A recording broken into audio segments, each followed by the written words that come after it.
Chapter 3703. In the past, he had always threatened her. Ning Shu continued reading. The magic teacher walked into the classroom and announced that in 3 days, the teachers would be taking the students out to practice and use the magic they had learned. This was basic training. The magic teacher had people prepare some daily necessities. They would be traveling for a few days. Afterward, the teacher began to explain how to cast magic. There was a process to casting magic. What magicians had to do was to reduce the casting time. Also, magicians couldn't engage in close combat. Once they did, it would be troublesome. After class, Mia came over with a large bunch of potions. She walked into the classroom and said to Wakel and the other princes, "I heard that you all have homework to do, so I'm here to give you potions. This is a new potion that I've developed. The teacher said that it's good for recovery." Crown Prince Iraq had Wakel accept the potions. He asked Mia gently, "You're doing well. You can even make potions now. Is there anyone bullying you?" Mia shook her head. No one bullied me." Ning Shu was speechless. Was he talking about her? He really wanted to smash these people's heads and accuse them of bullying her. Otherwise, he would have to bear this accusation for nothing. The burly Wakel glanced at Ning Shu's back and said, "If anyone bullies you, let me know." Mia thanked him. Ning Shu stood up from her seat and walked straight to Wakel. She looked down at him condescendingly. "Are you saying that I bullied my cousin?" "I didn't say that. You admitted it yourself." Ning Shu said coldly, "I'm guilty. Aren't you implying something?" "I want to challenge you. The reason is that you insulted my character.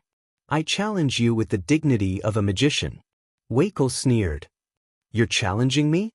A weak magician wanted to challenge him? What a joke. Magicians were powerful, but their bodies were weak. He was a warrior. He could kill his opponent before they could even cast magic.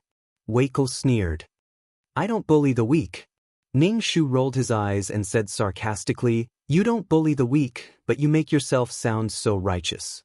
You're framing me. Which eye of yours saw me bullying my cousin?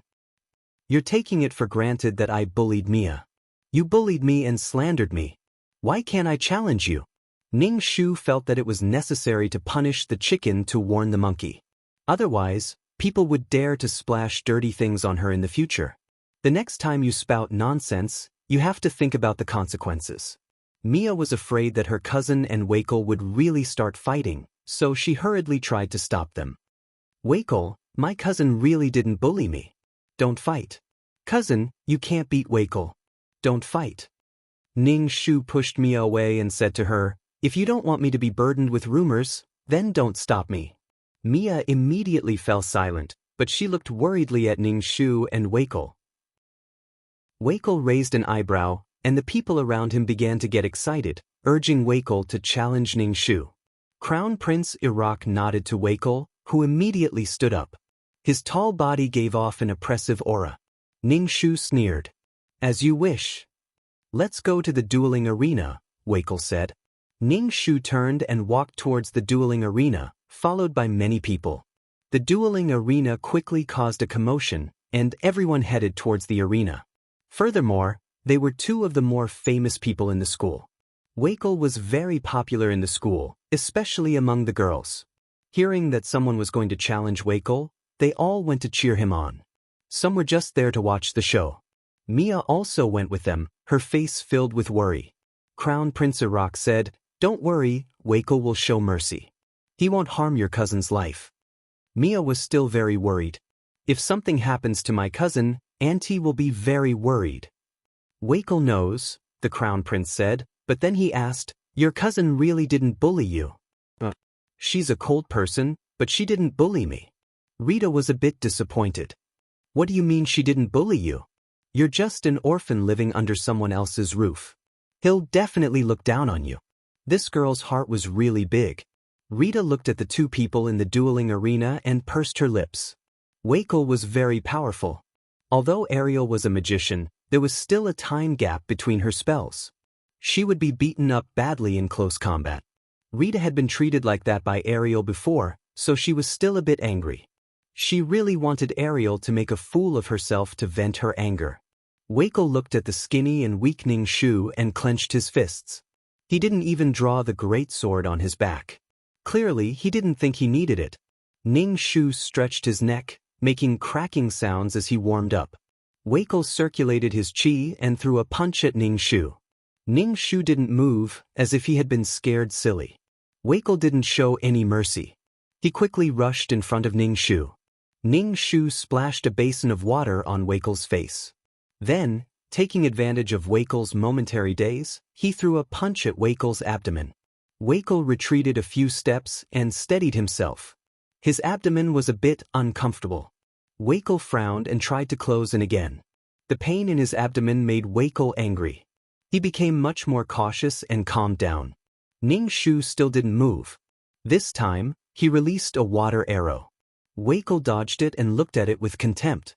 It took him so long to release one water arrow. Swatting a mosquito? Wakell quickly arrived in front of Ning Shu. Oh no. The onlookers shook their heads. A magician in close combat was going to be crippled. Ning Shu tilted his head and looked at Wakell. He gathered a large number of water arrows and shot them at Wakell. Seeing so many water arrows, Wakell had no choice but to dodge. Ning Shu took advantage of Wakell's dodging to raise his foot and kick Wakell's abdomen. His other foot kicked Wakell's shoulder, causing Wakell to stagger. It took him a lot of effort to stabilize himself. Ning Shu clenched his fists.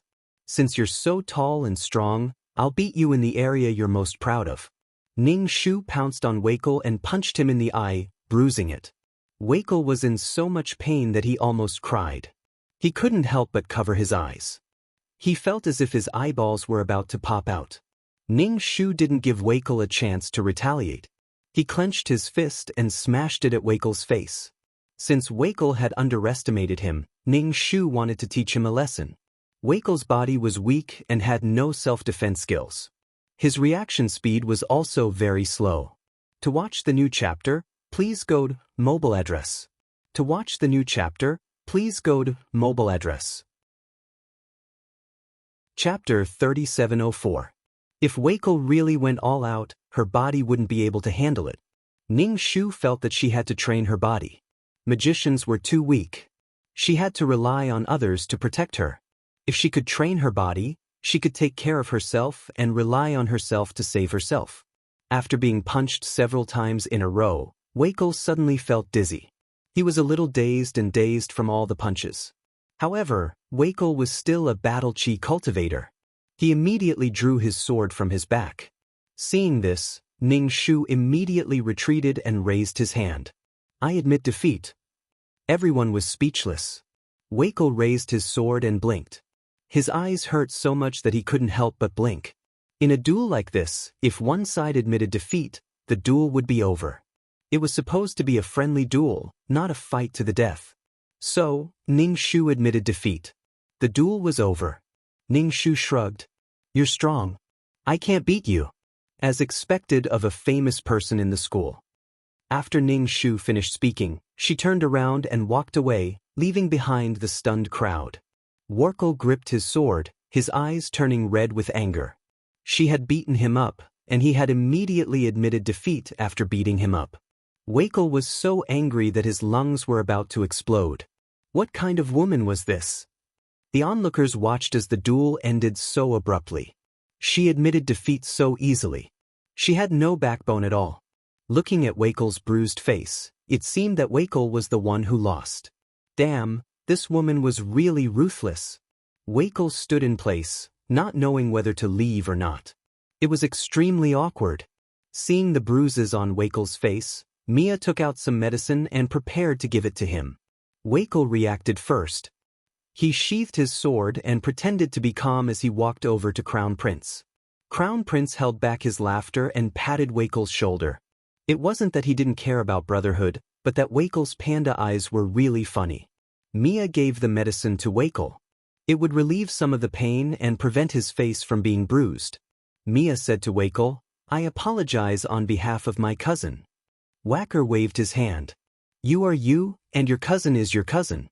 You don't need to apologize for your cousin. But my cousin was ruthless. This face was really unbearable to look at. Even Mia could not bear to look at it.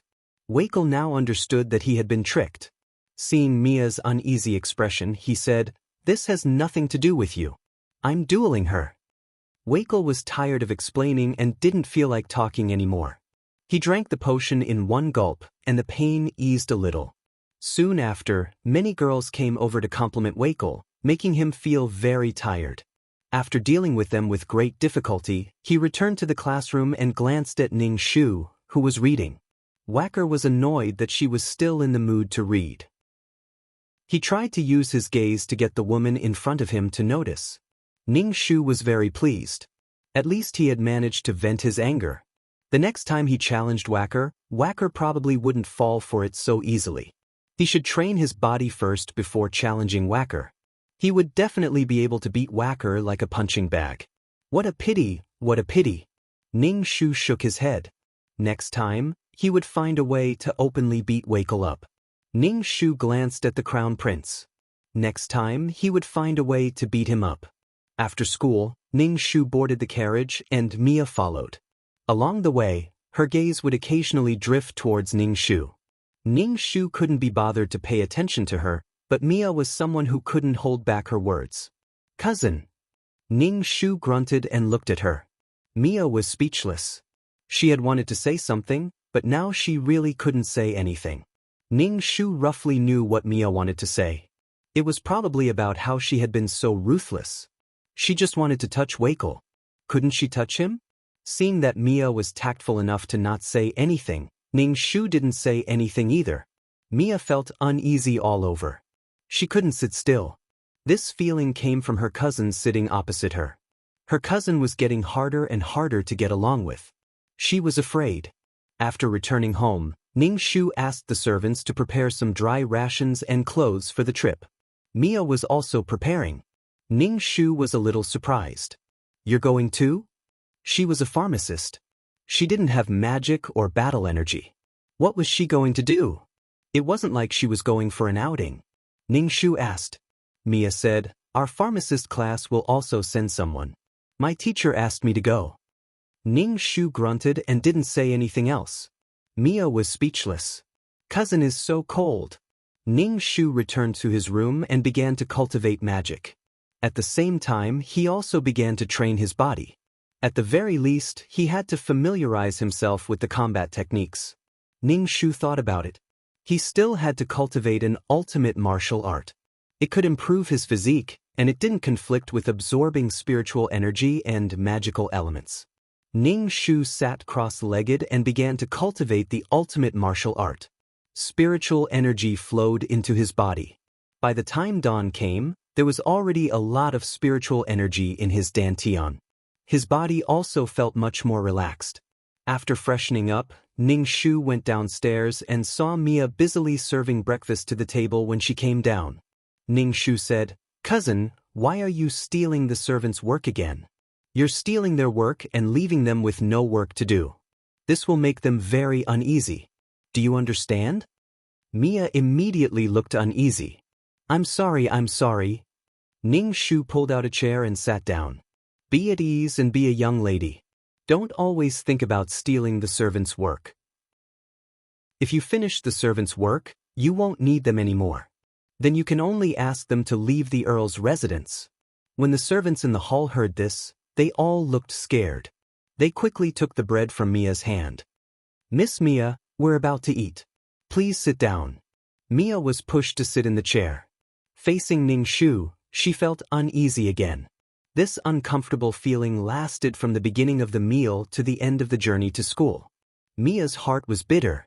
She was really a little afraid of her cousin. Facing her cousin, she felt like she couldn't breathe. Mia sat with her back straight like an obedient primary school student. When Ning Shu alighted from the carriage, she followed him and obediently followed behind Ning Shu. Ning Shu stopped in his tracks. Mia, who was behind him, bumped into Ning Shu's back. Ning Shu turned around and looked at her. "You're not going to your classroom?" Only then did Mia react. "Oh, right. I'm going to my classroom." Ning Shu watched as Mia ran away. What's wrong with her? As soon as Ning Shu arrived at the classroom, he was met with all kinds of gazes. Ning Shu glanced at Wakel. After a night, the bruises on his face were even more obvious. Ning Shu laughed in his heart. He placed his bag on the table. It was filled with dry food, clothes, and money. To view the new chapter of Zue, please go to mobile address. Chapter 3705. Being stared at by her classmate, Ning Shu calmly sat down. She turned around and looked at her classmate who had been staring at her. She asked, "Why are you looking at me? You're looking at me with such a longing expression. Do you want to duel with me?"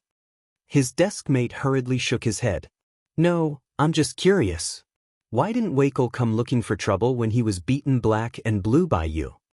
Wakel had never been beaten up like that before, let alone in the face. How could he not do anything about such an embarrassing thing? In reality, everyone was just watching the show, waiting for Wakel to make a move. Ning Shu snorted.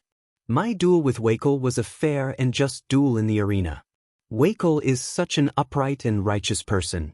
Why would he seek revenge in private? Even if he wanted to take revenge, he would have fought me in a duel. He would have taken his revenge in a fair, just, and public way."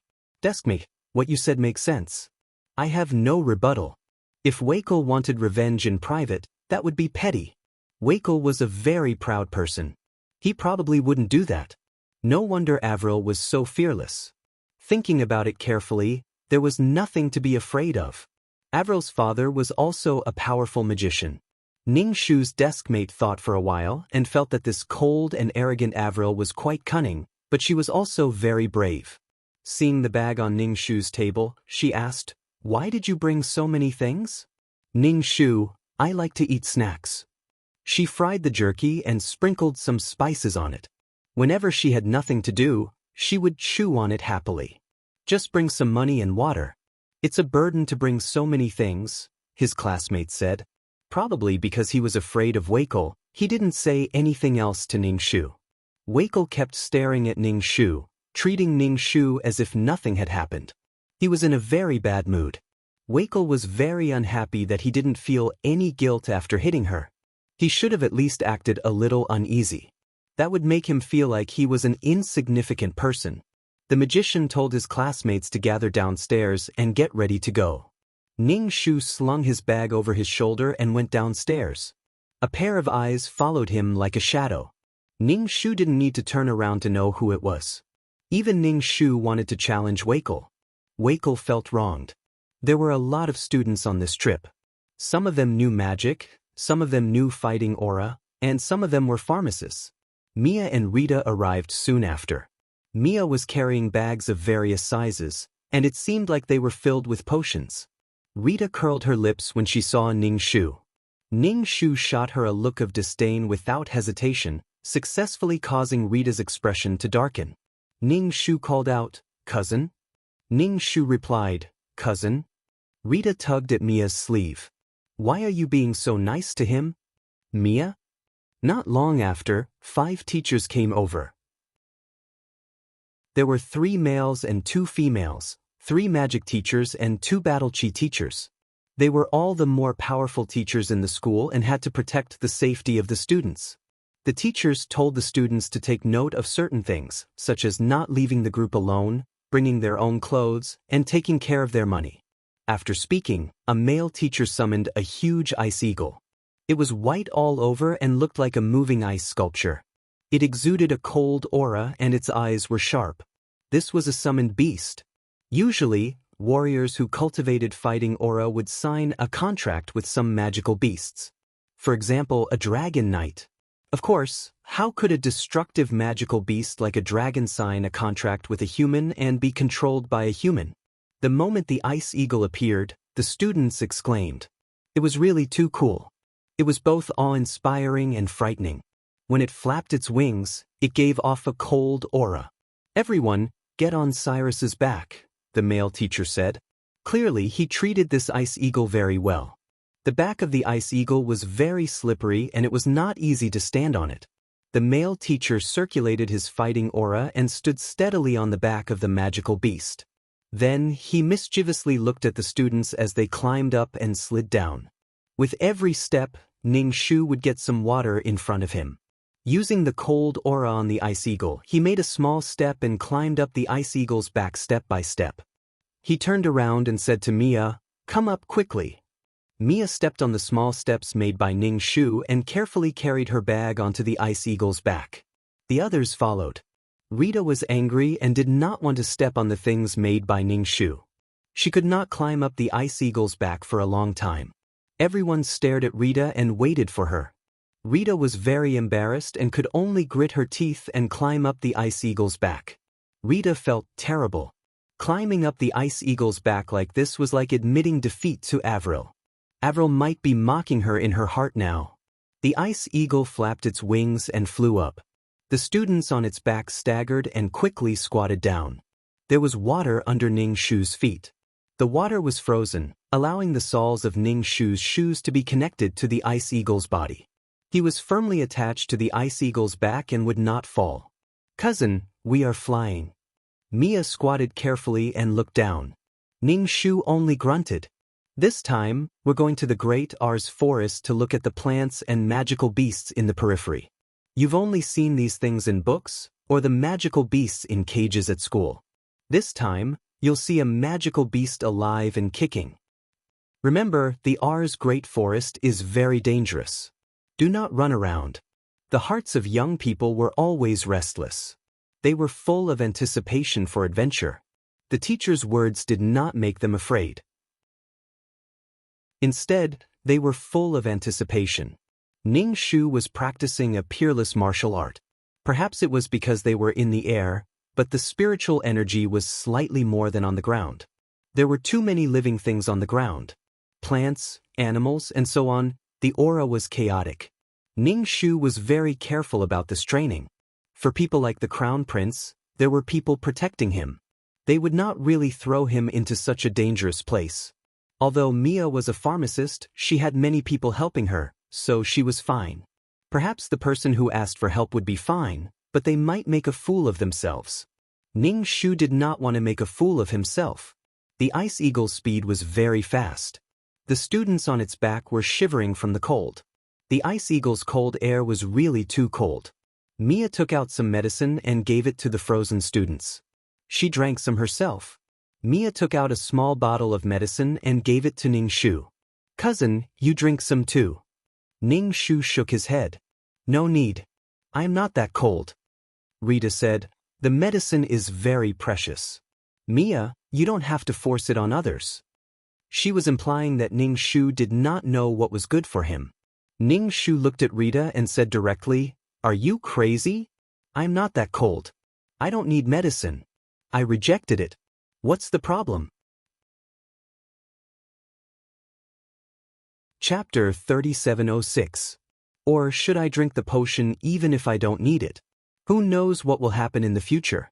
What's wrong with keeping the potion when you don't need it? Ning Shu looked at Rita coldly. "Stop trying to sow discord between us sisters. I have the right to give my opinion on the friends my cousin makes. Someone like you who harbors ill intentions and uses Mia has no right to be Mia's friend. Also, don't interrupt. You're very rude. If there's a next time, I'll have to bet my dignity as a magician and fight you," Ning Shu said rudely. At the mention of a fight, the people on the Ice Eagle's back had strange expressions and looked at Wakel in front. Wakel was speechless. "Fuck you." Rita's face turned red from Ning Shu's words. She was embarrassed and angry. Avril was really annoying. She said angrily, "Didn't you bully Mia?" Ning Shu rolled his eyes. "It's none of your business. Do you think you're so righteous that you think I bullied Mia? Did Mia tell you that I bullied her? Do you not have brains or ears? You go around saying that I bullied Mia every day. Mia is so pitiful. Are you sure Mia is pitiful? You're using my cousin to show your sympathy and superiority. There are so many magicians in the school. You're so capable. You'll only be capable if you smear all the magicians' names."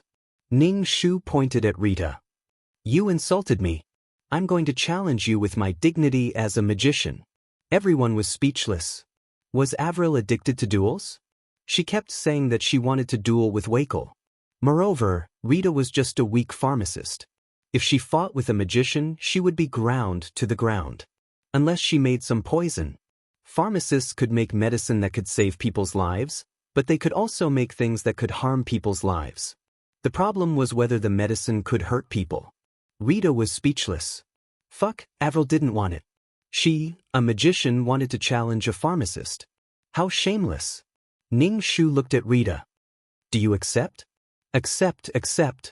The journey was very boring. Now that there was a show to watch, the onlookers were not afraid of making a big deal out of it. The teacher in charge didn't stop them. He just watched the students make a fuss. This was a dispute between students. Rita's face was flushed red. She did not dare to agree. The difference in strength between the two of them was too great. It would be embarrassing to fight. Rita was furious and anxious. Her heart was filled with resentment towards Ning Shu. Mia was dumbfounded. She didn't understand how things had developed to this point. One was her cousin, and the other was her friend. Mia was also in a dilemma. Mia had no choice but to act coquettishly in front of Ning Shu. Cousin, we are all friends. Ning Shu sneered at Rita. Is she my friend? It's my friend who's slandering me. Is she a friend? She's an enemy. She's the one who keeps provoking me. Cousin, you should stay away from people like her. Who knows when she will slander you behind your back? Mia shook her head. Rita isn't that kind of person. Ning Shu said, no. Then who's the one who's going around saying that I bullied my cousin? Which eye of hers saw it? She's spouting nonsense with her mouth wide open. I really want to tear her mouth apart. Do you accept my challenge? Rita looked at the cold Ning Shu. She was angry and afraid. She didn't want to be defeated by Ning Shu in the arena. Weikel, who was in front, turned around and looked at Ning Shu and Rita. He said, I accept your challenge on her behalf. I will fight with you. Ning Shu coughed. She almost died from laughter. Weikel was really an angel. She was still thinking about when she would fight with Weikel again. She didn't expect Weikel to send himself to her door. She wanted to teach Rita a lesson. However, besides venting her anger, there was no benefit in teaching Rita a lesson. But Weikel was different. It would only be interesting if the chicken was strong enough. How wonderful. When she was strong enough and people saw her strength, they wouldn't dare to provoke her. Rita mocked her all the time because she wasn't strong enough for these people to respect her. Those who spoke nonsense didn't have to pay the price, so they said it casually. However, if they had to pay the price, they had to use their brains before speaking. Weikel stood up like a hero to save the weak.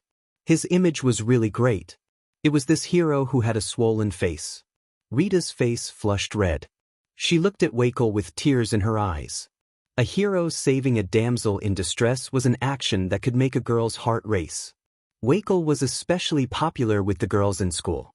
He was a famous person in school, yet he stood up for her and fought someone else. Even if Rita didn't think too much about it, her heart couldn't help but race. Rita was obviously overthinking. Everyone else, including Weikel himself, knew that he was trying to get back at her. Weikel was still unconvinced.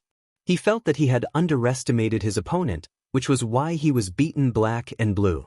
If it happened again, Weikel definitely wouldn't underestimate his opponent. Ning Shu glanced at Rita's radiant face and didn't say anything. Weikel said, You don't dare? Ning Shu shrugged. There's nothing to be afraid of. I'm very busy. If you want to challenge me, sure. Queue up. First come, first served, understand? After I fight Rita, I'll fight you. Rita froze when she heard that. Was she still going to fight Avril? Wasn't Weikel fighting in her place? To be honest, Rita didn't want to fight a magician at all. She couldn't imagine how embarrassing that would be. Was there no one else who could fight in her place? No one stood up on the Ice Eagle. Rita's heart sank. She couldn't help but look at Weikel. Weikel didn't care about Rita. After all, his goal was to fight Avril. He had achieved his goal. As for whether Avril wanted to fight someone else, it was none of his business. Rita was speechless. She went from hopeful to disappointed. Most importantly, the bubble in her heart had been burst. This made Rita very upset. She thought that Weikel was fighting in her place, but in reality he wasn't.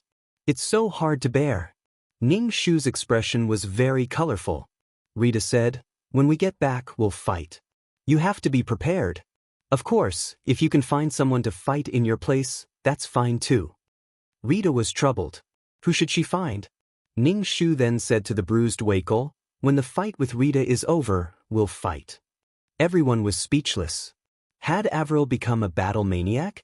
She would fight whenever she didn't like it. When did the cold and arrogant Avril become so combative? Would Avril say, "Draw your sword, let's fight in the future," if they had any conflicts? They couldn't afford to offend her. To view the new chapter, please go to mobile address. To view the new chapter, please go to mobile address. Chapter 3707. Because of the duel, Rita was much more well-behaved. Sometimes she would be angry, but she didn't dare to talk back. Whenever Rita talked back, Ning Shu wouldn't hold back. After a few rounds, Rita didn't gain any advantage, so she naturally didn't dare to provoke Ning Shu. If Rita dared to talk nonsense, Ning Shu wouldn't listen and would challenge her. Let's see who couldn't take it first. Ning Shu looked at the Crown Prince and Whacker's group. The client's reputation had been ruined because of this group. Let's beat the pawn Whacker down first. Ning Shu stared at Whacker's back without restraint, causing Whacker's body to stiffen. Whacker felt that this gaze was filled with killing intent, as well as malice. It made him feel uneasy. Whacker didn't know when this girl had become so angry with him. Could it be that she was holding a grudge after he warned her? Whacker turned to look at Ning Shu and Mia. These sisters were really strange. Crown Prince Iraq noticed Whacker's abnormality and asked, "What's wrong?" Whacker shook his head. "Nothing, I'm just thinking about Avril." Iraq raised an eyebrow and looked at Whacker. Whacker immediately shook his head. "Your Highness, it's not what you think. I just feel that Avril is holding a grudge. I'm the first, and she might make a move against you next." Iraq narrowed his eyes. "Her strength isn't enough for me to make a move. It's just a girl's thoughts." Iraq also understood that Avril was fighting back because of the rumors. Their attitude would affect the end of the rumors, so she wanted to make a move against them. Iraq smiled. Whacker couldn't take the provocation and sent himself to her door to show off. Challenging him? He was probably thinking too much. Then, Iraq frowned. Avril's father was a powerful Grand Magus and was also a Count of the Empire. To the Empire, he was an indispensable force. In terms of benefits, Iraq felt that offending Avril and standing on the side of an orphan while offending the Count's own daughter wasn't worth it. This was a little girl's matter, why did they have to butt in? Iraq felt that his mind was a little muddled. He was the Crown Prince. If word got out that he was caught up in a fight between young girls, it would be really unpleasant to hear. Immediately after, Iraq also felt a gaze on him. Needless to say, it was Avril. Iraq sighed. He had made a mistake. It was troublesome to be involved in a girl's affairs. It was obvious that Avril had her eyes on him. What was the point of beating a little girl? It was not honorable to win, and it was even more embarrassing to lose. Ning Shu slowly walked forward a few steps and said to Iraq, "Your Highness." Iraq slowly turned his head and said in a noble tone, "What is it?" Ning Shu's attitude was very respectful. He said, "Your Highness, I've heard that your magic has reached the acme of perfection. There are many things I'm not very clear about. Please enlighten me, Your Highness." "Your Highness, please have a duel with me so that I can fully understand my own shortcomings." Iraq's face trembled, but he didn't say anything. Rita couldn't help but snort. "Who do you think you are? You want to duel with the Crown Prince?" Ning Shu glanced at her. "Why can't I duel? I'm using my status as a magus to communicate with the Crown Prince, who is also a magus." "You're using your status as a student to communicate with the Crown Prince? You mean I can't duel with the Crown Prince? You should first take care of yourself and find someone to duel for you. Otherwise, you'll have to personally go to the duel. I'm a magus. I will treat my magic seriously and release it meticulously." Rita's face was filled with anger. She choked out a "you" and didn't say anything else. Ning Shu looked at Iraq. "Your Highness, please enlighten me." If it weren't for the fact that he had to be wary of the imperial family's might, Iraq would have rolled his eyes. If he agreed to a duel in front of so many people, people would say that he was bullying the weak. If he didn't agree, the imperial family's might would be gone. Whacker said, You've already dueled with me. Now you're going to duel with the Crown Prince. Ning Shu directly said, You are you. The Crown Prince is the Crown Prince. After I duel with you, I'll duel with the Crown Prince. Is there a problem? Everyone. It really was a dueling magus, and the Crown Prince was ranked behind Whacker. Ning Shu looked at the Crown Prince. Your Highness, can you duel as a magus? In front of so many people, Wackel couldn't refuse. He said, All right, I accept your challenge. Ning Shu nodded. All right. I'll let you know the exact date. You must come. Iraq. Ning Shu's face was filled with satisfaction. He said to the people on the Ice Eagle, Everyone is welcome to challenge me. Only with challenges can you improve. Everyone else averted their gazes and did not look at Ning Shu. Whacker couldn't help but say, Crown Prince, you want me to duel for you? What is your status? What is her status? You're lowering yourself for no reason. Tarak shook his head. She already said it. As a magus. At this time, using the Crown Prince's status to pressure people would be a joke. Mia. In just a short while, her cousin was going to duel with 3 people. What could she do? She could only make some medicine. Mia didn't understand why her cousin was going around looking for people to challenge. During this time, they arrived at their destination, Ars. From afar, Ars was an endless forest, a sea of trees. It was full of danger. There were magical beasts and dangerous plants. The town was bustling with activity. There was an army stationed here, and there were mercenaries who hunted the magical beasts in the Ars forest to make a fortune. At the same time, the army was stationed here to manage the place. Although the town wasn't big, it was rich and had a lot of tax revenue. The other reason was to protect the town. Sometimes, magical beasts would go crazy and attack the town. The Ice Eagle stopped outside the town. Everyone jumped down from the Ice Eagle's back. Some people directly vomited. They were clearly airsick. The teacher in charge led the students into the town but was stopped by the guards. The teacher in charge took out a sign. They didn't need the Crown Prince to reveal his identity. They could enter. There were many restaurants and inns in the town. They found the largest one and stayed.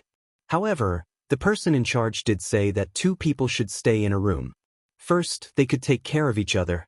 Second, it was to save money. The students went to find their roommates. Rita held Mia's hand tightly. She raised her chin and looked at Ning Shu. Mia and I will stay in the same room. Let's see who you can find. To watch the new chapter of Zue, please go to mobile address.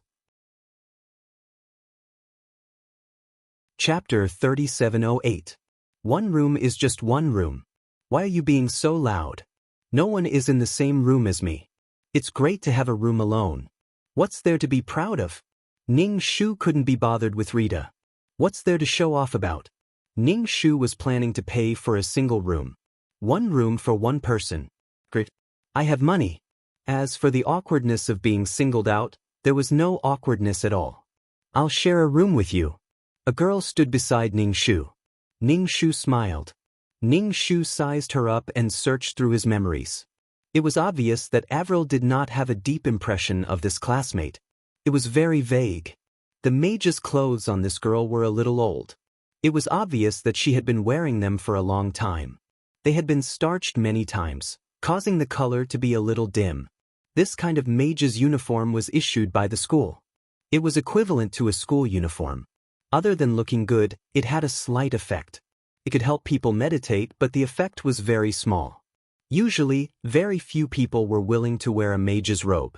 This girl's family background was probably not very good. Ning Shu's hope of a single room was shattered. He nodded. All right, you'll share a room with me. You? My name is Manda. Manda obviously knew that Ning Shu did not know his name. Ning Shu nodded. He waited for the teacher to give him the room number and entered the room with Manda. The room was not small, and the bed was very big. The 2 of them would not be crowded. Manda was a little reserved in front of Ning Shu. He said, Thank you. It's okay.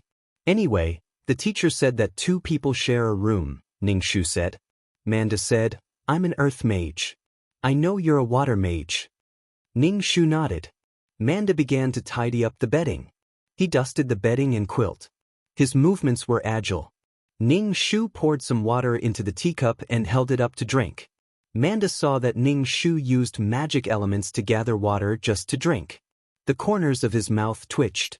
The magic elements in his body were so precious. Ning Shu saw Manda staring at him and asked, "Do you want a drink too?" Manda quickly shook her head. "I'm not thirsty." Even if she wanted to drink, she could just ask the shop owner for some. When it was time for dinner, Ning Shu and Manda left the room. Rita, who was next door, held Mia's arm and walked past Ning Shu arrogantly, like a rooster stretching its neck to crow. Ning Shu couldn't be bothered with him. Childish, superficial, and laughable. "Will you still be angry because Mia chose you?" Manda. Ning Shu said, "Let's eat." Everyone gathered around the table. The meal was very sumptuous. There was also magical beast meat, which became delicious after the chef's skillful hands. Ning Shu found an empty seat and sat down. He patted the seat next to him and said to Manda, "Come and sit." Manda, "Oh my God, I don't dare to sit down." Manda glanced at the people at the table. The Crown Prince, Wakel, and the other nobles. She really wasn't suited to sit at this table. Manda said, "There's no need. There's an empty seat here. I'll sit here." Manda hurriedly found a seat and sat down, but she didn't go to Ning Shu's side. Ning Shu didn't force her. He picked up a piece of bread and ate it while drinking the meat soup. Wakel coughed, but Ning Shu ignored him. He coughed a few more times. Ning Shu looked at Wakel. "Don't you feel disgusted at the table? You keep spitting." Cough, cough, cough. Wakel really coughed this time. Everyone at the table looked at him unhappily. This time, Wakel stopped coughing. The Crown Prince tore a small piece of bread and put it in his mouth. He narrowed his eyes and looked at Ning Shu. Ning Shu glanced at her, and the Crown Prince shifted his gaze away, afraid that she would spit out more unbearable words. At night, Ning Shu sat cross-legged and meditated. At the same time, he absorbed the spirit qi on the ground to strengthen his body. Manda didn't dare to disturb Ning Shu. She quietly sat cross-legged and began to meditate. She didn't know if it was because there were two people meditating together, but Manda felt that there were a lot of magic elements around her. The magic elements she absorbed into her body were also more than usual. Her teacher usually said that she had to be quiet when meditating and couldn't be disturbed. She had never meditated with two people before. Could it be that two people meditating together could actually speed up her cultivation? Manda sped up her cultivation and sank into deep meditation. She meditated until dawn. Manda opened her eyes. Ariel was no longer beside her. A satisfied smile appeared on Manda's face. Last night, she had absorbed more magic elements. She might be able to break through to become a magic apprentice. Manda felt that she should make use of the next few days to meditate with Ariel. Ning Shu felt that Manda was acting strangely. She was suddenly attentive to her and even brought breakfast to her with a smile. Ning Shu was speechless. Ning Shu drank his fruit juice and asked, "What are you doing?" Manda smiled and said, "We're in the same house. We'll take care of each other." Ning Shu said, "Speak human language." Manda said, "Let's meditate and cultivate together tonight." Ning Shu asked, "Reason?" Manda said, "I feel that if the two of us cultivate together, the speed will be much faster." Ning Shu nodded and said casually, "Whatever." Manda was very happy and placed the bread in front of Ning Shu. Ning Shu raised her eyebrows and didn't say anything. She had to cultivate anyway.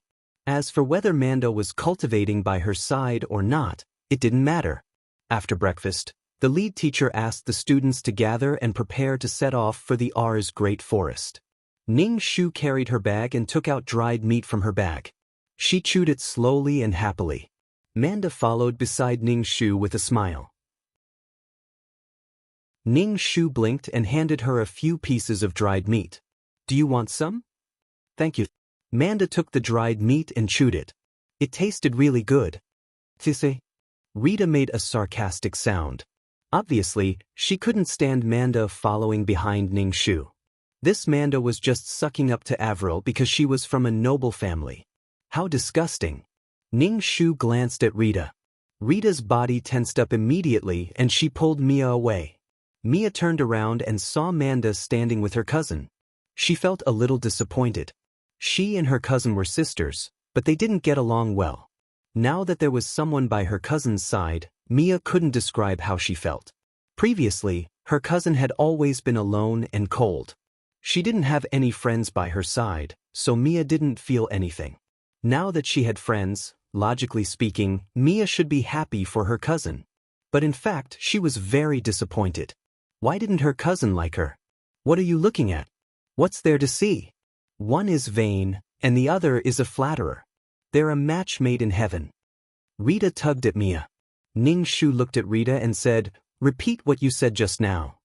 Rita was a little weak, but she puffed out her chest and said, "Am I wrong?" Ning Shu said, "I've decided to challenge you again. The reason is that you've insulted my dignity. Now is the time."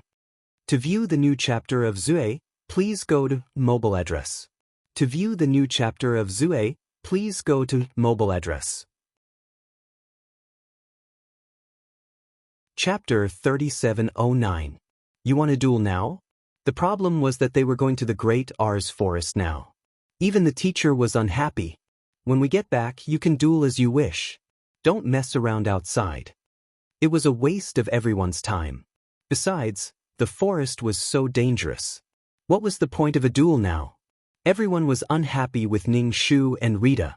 Why did you have to provoke her for no reason? She was always looking for a duel. Every time she challenged someone, she insulted the mage's dignity.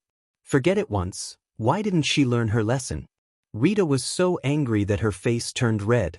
She didn't expect Ning Shu to challenge her to a duel now. Ning Shu said to the teacher, "It won't take long. 1 minute will do." The teacher was speechless. This wasn't a matter of time. Don't you think it's a problem to duel the moment you leave?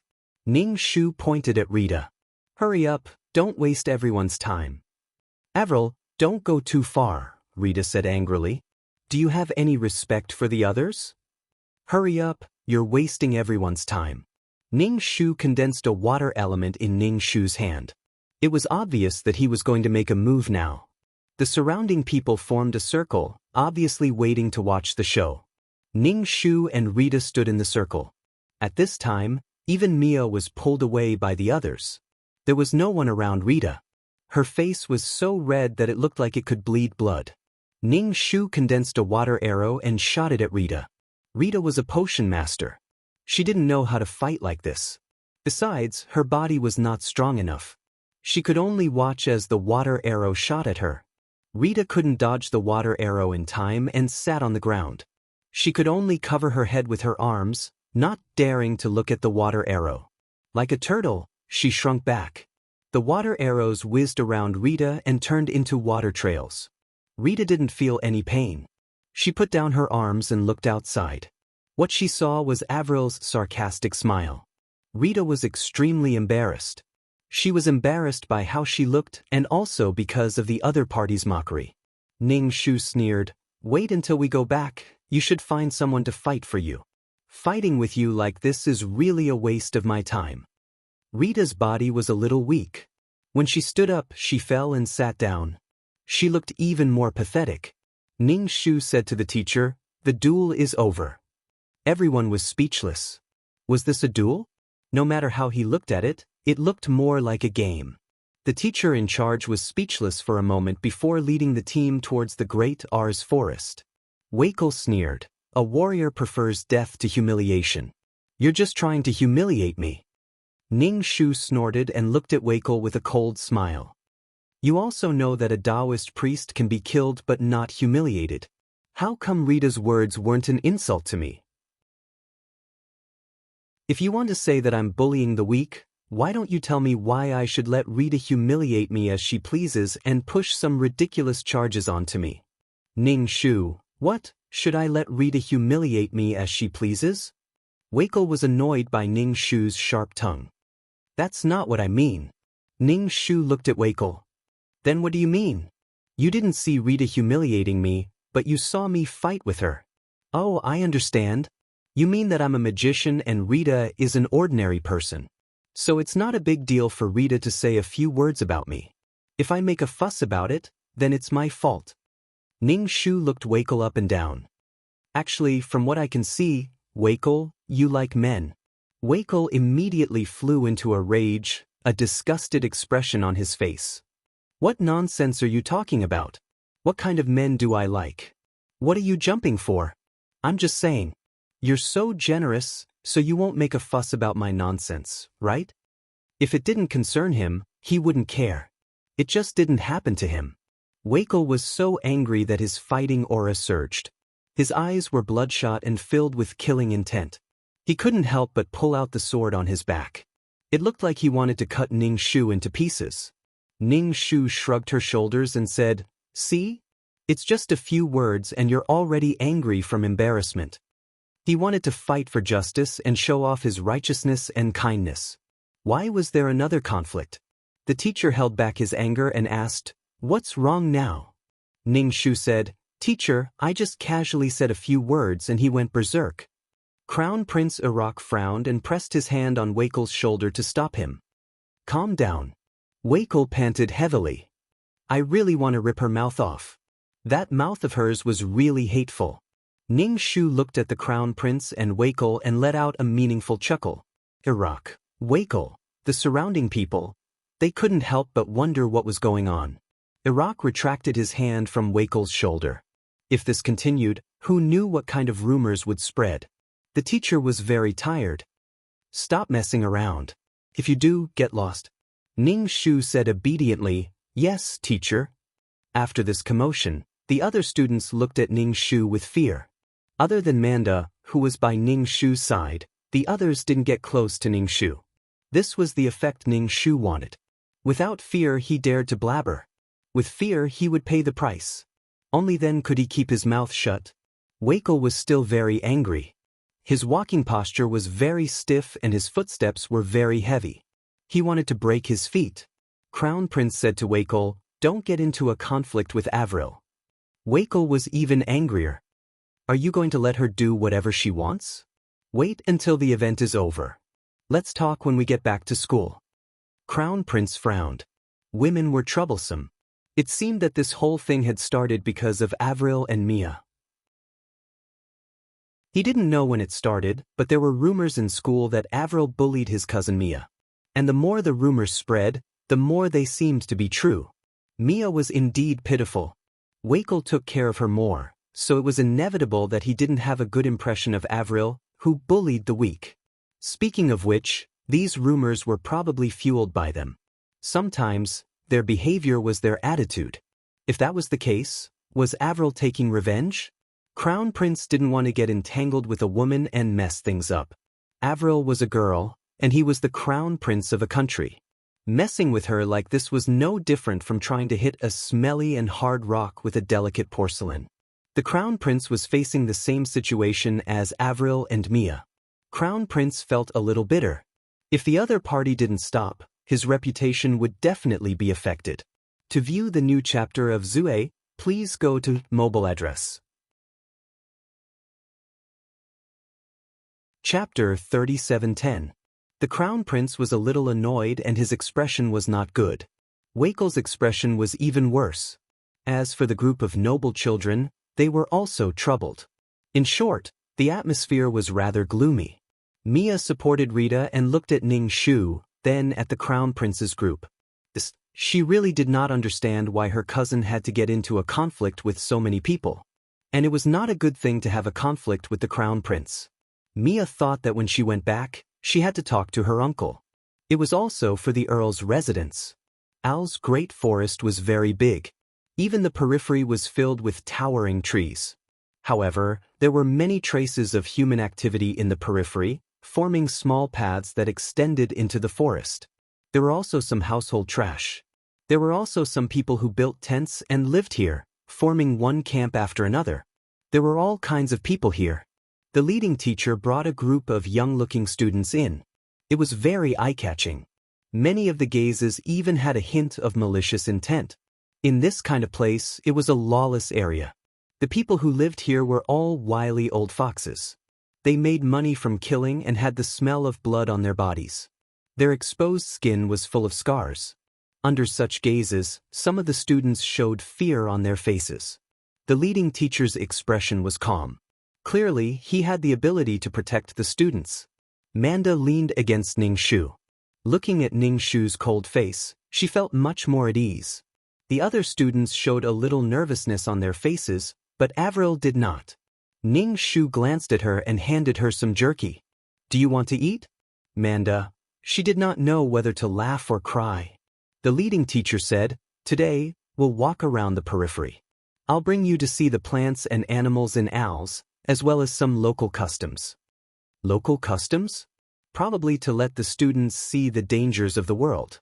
Bringing such a large group of people was no different from herding a flock of sheep into a pack of wolves. These teachers were also very ambitious. They were probably really strong. Ning Shu was not worried at all. Even if the sky fell, with these teachers watching, she could eat and drink as she pleased. The forest is very dangerous. Everyone, pay attention to your feet. Even the grass that you don't see is dangerous, the leading teacher reminded them. The teacher's words made the students even more nervous. A rabbit suddenly jumped out of the bushes, scaring the students and causing them to scream. Ning Shu chewed on the jerky and almost laughed out loud. Manda, that was he gloating over their misfortune? The students were frightened, and then they witnessed a group of mercenaries fighting with a pack of wind wolves. The wind wolf was a magical beast, and its attribute was wind. It was extremely fast, and it could even release whirlwinds. Its battle prowess was not weak. The scene was quite bloody. People died, and wolves also died.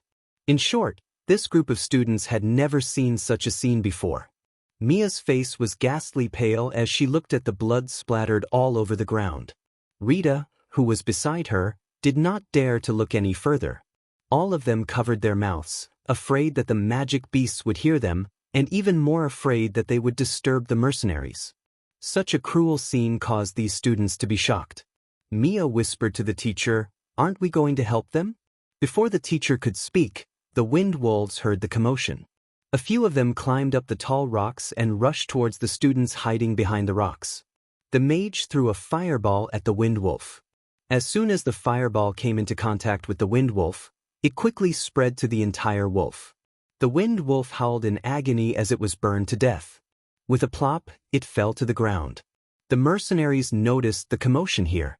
Looking at the group of young noble children and a few powerful people, the mercenaries clearly knew that this was a chance to be saved, so they all rushed over.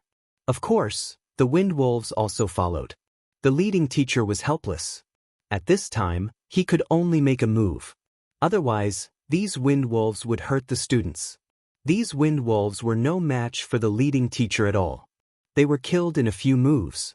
The mercenaries thanked the leading teacher one after another. Then, they began to dissect the wind wolves' corpses with knives. The knives stabbed into the wind wolves' heads, and their brains splattered. Then, they dug through the brains to look for irregular magic crystals. This scene was really unbearable. Rita couldn't help but say, "Aren't they sad about the death of their companions?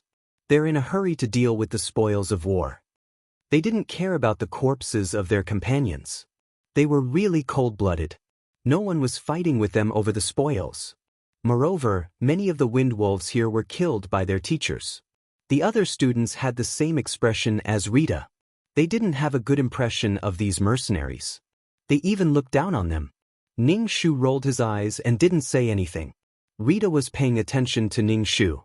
Seeing Ning Shu's expression, she couldn't help but say, "What's with your expression?" Ning Shu said, "Why do you care what my expression is? Don't talk to me." You. As they spoke, the mercenaries had finished dealing with the wind wolves' corpses. They dug out the magic crystals and plucked the fur. They all had satisfied expressions on their faces. Clearly, the harvest this time was not small. The expressions on these people's faces deeply irritated the inexperienced students. They couldn't accept it. When the mercenaries came to thank the teacher in charge, the students looked at them with disdain. These mercenaries were also from the underworld and understood people's hearts. They explained, "This is how we live. Sooner or later, we will die under the claws of the magical beasts. We rely on this to earn money. The more we earn, the more subsidies we can give to the families of those who lost their companions. Did they not collect the spoils and instead cry while hugging the corpses of their companions? It wasn't easy to survive. They didn't have the mood to be sad. This was how they lived their lives. Moreover, some of the people in the team were formed temporarily. In the end, they were unlucky and died, leaving nothing behind. It was impossible for them to have any feelings for a temporary team member. You are the children of nobles. You don't know how we live. If it wasn't for the fact that the teachers were too strong, the mercenaries would have wanted to plunder the rich things on these tender-faced children. Any one of these things would probably be worth more than the magical beasts they killed. Alright, that's it for today. Let's go back. The teacher in charge said directly. These mercenaries lived a life of blood and knives. As long as there were benefits, they would give their lives. The group was already mentally exhausted. After experiencing such a bloody event, they had long since wanted to go back. They resentfully walked back. The group of mercenaries followed not far behind them. They were carrying the corpses of the dead mercenaries. They probably wanted to take advantage of the situation. When they returned to the inn, the crown prince ordered hot water and prepared to take a bath. Everyone smelled their bodies and felt that they were filled with the smell of blood. Apart from some people feeling uncomfortable, some people's blood surged. For example, Wakel was born to fight. He thirsted for battle, thirsted for conquest. To view the new chapter, please go to mobile address. To view the new chapter, please go to mobile address. Chapter 3711. The teacher saw that the students were so dispirited. Other than a small number of battle-hungry people, the rest were not in good spirits. There were also some who were careless and did not feel anything. He decided that he should train the students and find a not-so-powerful magical beast to train the students. Without going through battle, mages and warriors would not be able to train. School life was too easy. What was the purpose of mages and warriors' existence? It was to fight and protect. If they did not fight and were protected because mages and warriors were precious, wouldn't that be putting the cart before the horse? So the next morning, the teacher happily announced that they would be going to the Great Ars Forest to train. Instantly, there were cries of distress. Everyone was asking the teacher not to go. They did not have a good rest last night and their minds were filled with blood. The teacher said no. If they did not go, it would affect the results. Moreover, the results this time would depend on the students' performance in the forest, the perception of danger and the way to deal with it. The students could only be in their best condition. Rita held her stomach and raised her hand to the teacher. "Teacher, my stomach is not feeling well. I don't want to go." Rita really did not want to go. She was a potion master and did not have any fighting ability. Moreover, Rita was most worried that Ariel would take advantage of the chaos to attack her. If something really happened, what would she do? Rita did not dare to underestimate Ariel's narrow-mindedness. Now Rita more or less understood why Ariel was making things difficult for her. It was because she had exposed Ariel's bullying of the weak. Let's see if you can stop everyone's mouths after saying that you're not allowed to do it. The teacher did not make things difficult for Rita. After all, she was a potion master. However, he had already given Rita points in his heart. Although a potion master did not have any fighting ability, they were actually the logistics of the team. Their role was to replenish the team's resources. Potions were indispensable. At the very least, they had to give some to the injured team members. A team like the mercenaries would definitely have a potion master. Even if they did not, they would bring potions with them. Without light magic and water magic for healing, a potion master would be the logistics of the team. A potion master would usually treat wounds and perform emergency treatment on some wounds. They would also be able to find life-saving herbs from the surroundings. A potion master was not that simple. The teacher said, "Who else is not willing to go?" "It depends on your choice." A classmate asked, "If we don't go, will it affect our grades?" The teacher in charge, "Of course. Otherwise, wouldn't it be too unfair if you guys had it easy while the other students are working so hard?" When Rita heard this, her face turned pale. What should she do if her results were affected? But it was too dangerous for her to tag along. Rita could not help but glare at Ning Shu. Ning Shu rolled his eyes. Rita tugged at Mia and said, "It's too dangerous. Don't go either." There were only 2 pharmacists here. Even if he didn't go, Rita still wanted Mia to stay as well. This way, she didn't seem to be a big deal. If everyone made mistakes, it wouldn't be so scary. Mia was a little hesitant.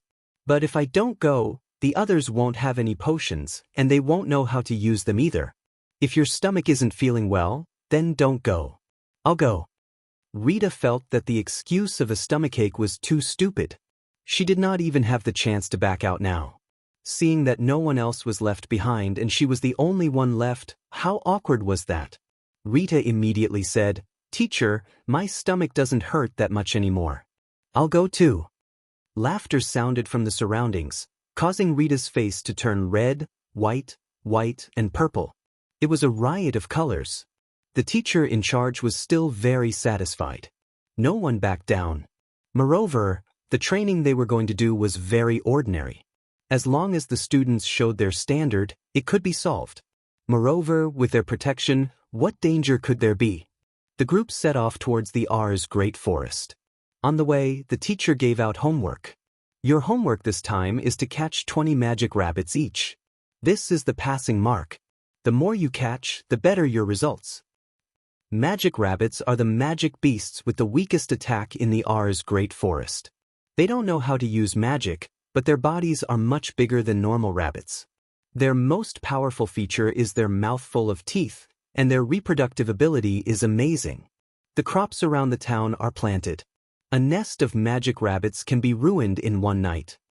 The teacher in charge smiled and said, "Of course, magic rabbit meat is delicious too. When you come back, pass your victory to the chef and let them prepare a meal of rabbit meat for you."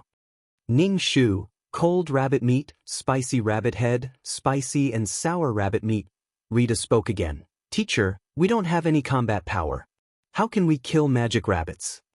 If she and Mia didn't kill a single magic rabbit, then they wouldn't get any results. The teacher in charge said, "You have another way of calculating. Don't worry, it will be fair." The teacher in charge went to the mercenary union in advance and used money to buy information about magic rabbits. There were more magic rabbits in the area. He directly brought the students to the magic rabbits base camp. There were fewer trees in this area, and the grass was lush. There were many caves in the grass, and who knew how many magic rabbits were hiding in the caves? Moreover, when the magic rabbits outside saw people, they moved quickly and dove into the caves. Seeing the magic rabbits move so quickly, the students were a little dumbfounded. According to the teacher, these rabbits weren't very strong and didn't know how to use magic. However, they were so fast that it wasn't easy to catch them. Moreover, when they dove into the caves, where could they catch them? Moreover, it wasn't easy to catch them in the grass. Wasn't it easy to catch 20 of them? They were thinking too much. It wasn't easy to catch 2. The teacher in charge had a gloating smile on his face. "Let's begin. The earlier we finish, the earlier we can go back and rest." The students were helpless. They rolled up their sleeves and began to catch the rabbits. However, the magic rabbits were very fast and not easy to catch. Whether it was mages or warriors, they were a little helpless at this time. By the time the mages finished chanting the magic incantation, the rabbits were long gone. Some of the students were even kicked by the magic rabbits, and their faces were imprinted with rabbit footprints. Ning Shu patted the dried meat powder on his hands and began to work. He watched as the students used all kinds of dazzling magic, using fire, earth, and water. There were also some warriors who used swords to cut the rabbits. It was like using cannons to kill mosquitoes. Just the magic rabbits alone were enough to make a group of students difficult. The teacher in charge was very satisfied. The magic rabbits didn't have high damage, so it was just right for the students to practice. They wouldn't be hurt, and they could also train the students' abilities. Manda said to Ning Shu, "Do you want us to work together?" How was he supposed to catch this thing? Manda was confused. There was nothing he could do once he got into the cave. To watch the new chapter of Zue, please go to mobile address. Chapter 3712. Moreover, after such a commotion, The magic rabbits were all frightened. They crawled into the holes and never came out again. Even the crown prince was in a sorry state. He had yet to catch a rabbit. Rita could not help but sigh when she saw this situation. She did not know when she would be able to catch a rabbit. Perhaps she would not even be able to catch a rabbit when the sky turned dark. She wanted to see what Avril would do. Thinking of the proud Avril catching a rabbit in such a sorry state, she wanted to laugh. Rita probably could not understand what was going on in her mind now. There was fear in her resentment. She could not help but pay attention to her at all times. Seeing the other party make a fool of herself, she was extremely happy. Ning Shu thought for a moment. Manda was an earth mage, so he said, "Sure, let's work together. Build a slightly higher earth wall outside the cave and surround the entrance." Manda was a little puzzled, but he still used earth magic to solidify the surrounding earth. He built an arm-high earth wall and surrounded the entrance of the cave. Ning Shu said, "You guard here. I'll go to the other holes. When the rabbit comes out, you'll catch it cleanly." Ning Shu thought for a moment and took out a rope from his bag. The rope was as thick as a thumb. It was too thick. Ning Shu took the rope apart and made it into a thinner rope. Then he made it into sections. When the rabbit comes out, you catch it and tie its legs one after the other. If you're afraid that the rabbit will run away, tie all 4 legs. Manda nodded. Okay. Ning Shu found another hole that was connected to the cave. Then he poured water into the hole. If these rabbits did not want to die, they had to go out from another hole. However, the hole on the other side was already blocked. They would be caught if they went out. Manda was still waiting. Then, the sound of rabbits chirping came from the hole. Then, the magic rabbits in the hole rushed out. However, they were blocked by the earth wall. One by one, they wanted to jump out, but they all fell back. These magic rabbits were still wet. Manda immediately understood Ning Shu's intentions and cheered in his heart. The magic rabbits realized that they could not get out, but the cave was flooded. If they went in, they would die. The demon rabbits were now in a dilemma. Some of the demon rabbits were so anxious that they even jumped out of the wall. Manda quickly grabbed the magic rabbit and tied its 2 legs tightly with a rope. Then he put it aside. In order to prevent the demon rabbit from escaping again, Manda condensed an earth wall and placed the demon rabbit inside. Ning Shu saw that it was about time. He went to the other side of the cave and asked Manda, "Is there enough?" There were scratches and bite marks on Manda's hands, as well as bloodstains. It was obvious that the magic rabbit had bitten and scratched them. Manda said, "Almost." Ning Shu, "Then let's go to the next nest." Ning Shu looked at Manda's hand and said to Mia, who was not far away, "Her hand is injured. Get some medicine for her, cousin." Mia quickly nodded and took out the ointment from her bag for Manda. Rita pouted. "You don't even know how to say thank you." Manda said, "Thank you." Mia smiled and said, "You're welcome. You guys caught the most rabbits." And it was very simple. As Manda applied the ointment, she said, "This is all Avril's idea." After applying the ointment, the burning sensation on Manda's hand dissipated a lot. She said, "Your ointment is really good." Next, Manda and Ning Shu did the same thing. When they had enough, the 2 of them had enough rabbits. Ning Shu was too lazy to get more. Their actions attracted everyone's attention. They also learned from them. One of them blocked the entrance of the cave, and the other blocked the other entrance. Of course, the methods were different. For example, the fire element could directly smoke the magic rabbit out. Of course, there were also people who wanted to work with Ning Shu. Ning Shu pointed at the bundled-up rabbits. "I have enough. I'm not catching any more." It was fine as long as they passed. This was about using magic, not how many rabbits they had to catch. Rita whispered to Mia, "Look at your cousin. She's so proud." The more glorious she was, the more uncomfortable Rita felt. The world was really unfair for a person like Avril to be so glorious. Mia looked at her cousin. "My cousin has always been very powerful." The teacher in charge just watched silently and gave the students a score. Ning Shu washed his hands with water and began to chew on the flavored jerky, waiting for the event to end. Eating while watching other people catch rabbits, this feeling was really great. Ning Shu released his spiritual power to check the situation around him. There were a lot of magic rabbits at the top of the food chain. Of course, there were a lot of them. Otherwise, they wouldn't be able to reproduce. Perhaps something would come to hunt. Ning Shu only used his spiritual power to scan just in case. He didn't expect there to be so many species in the owl's forest. However, Ning Shu found a giant python that was as thick as an adult's waist. Its entire body was pitch black. It had a big head and was spitting out its tongue. It was heading this way. Was this giant python coming to look for food? If it was really coming this way, they would definitely bump into it. Moreover, the snake was so big and ugly, and it had small fleshy wings on its body. It was obvious that it was a magical beast. Moreover, with such a big body, it must be powerful.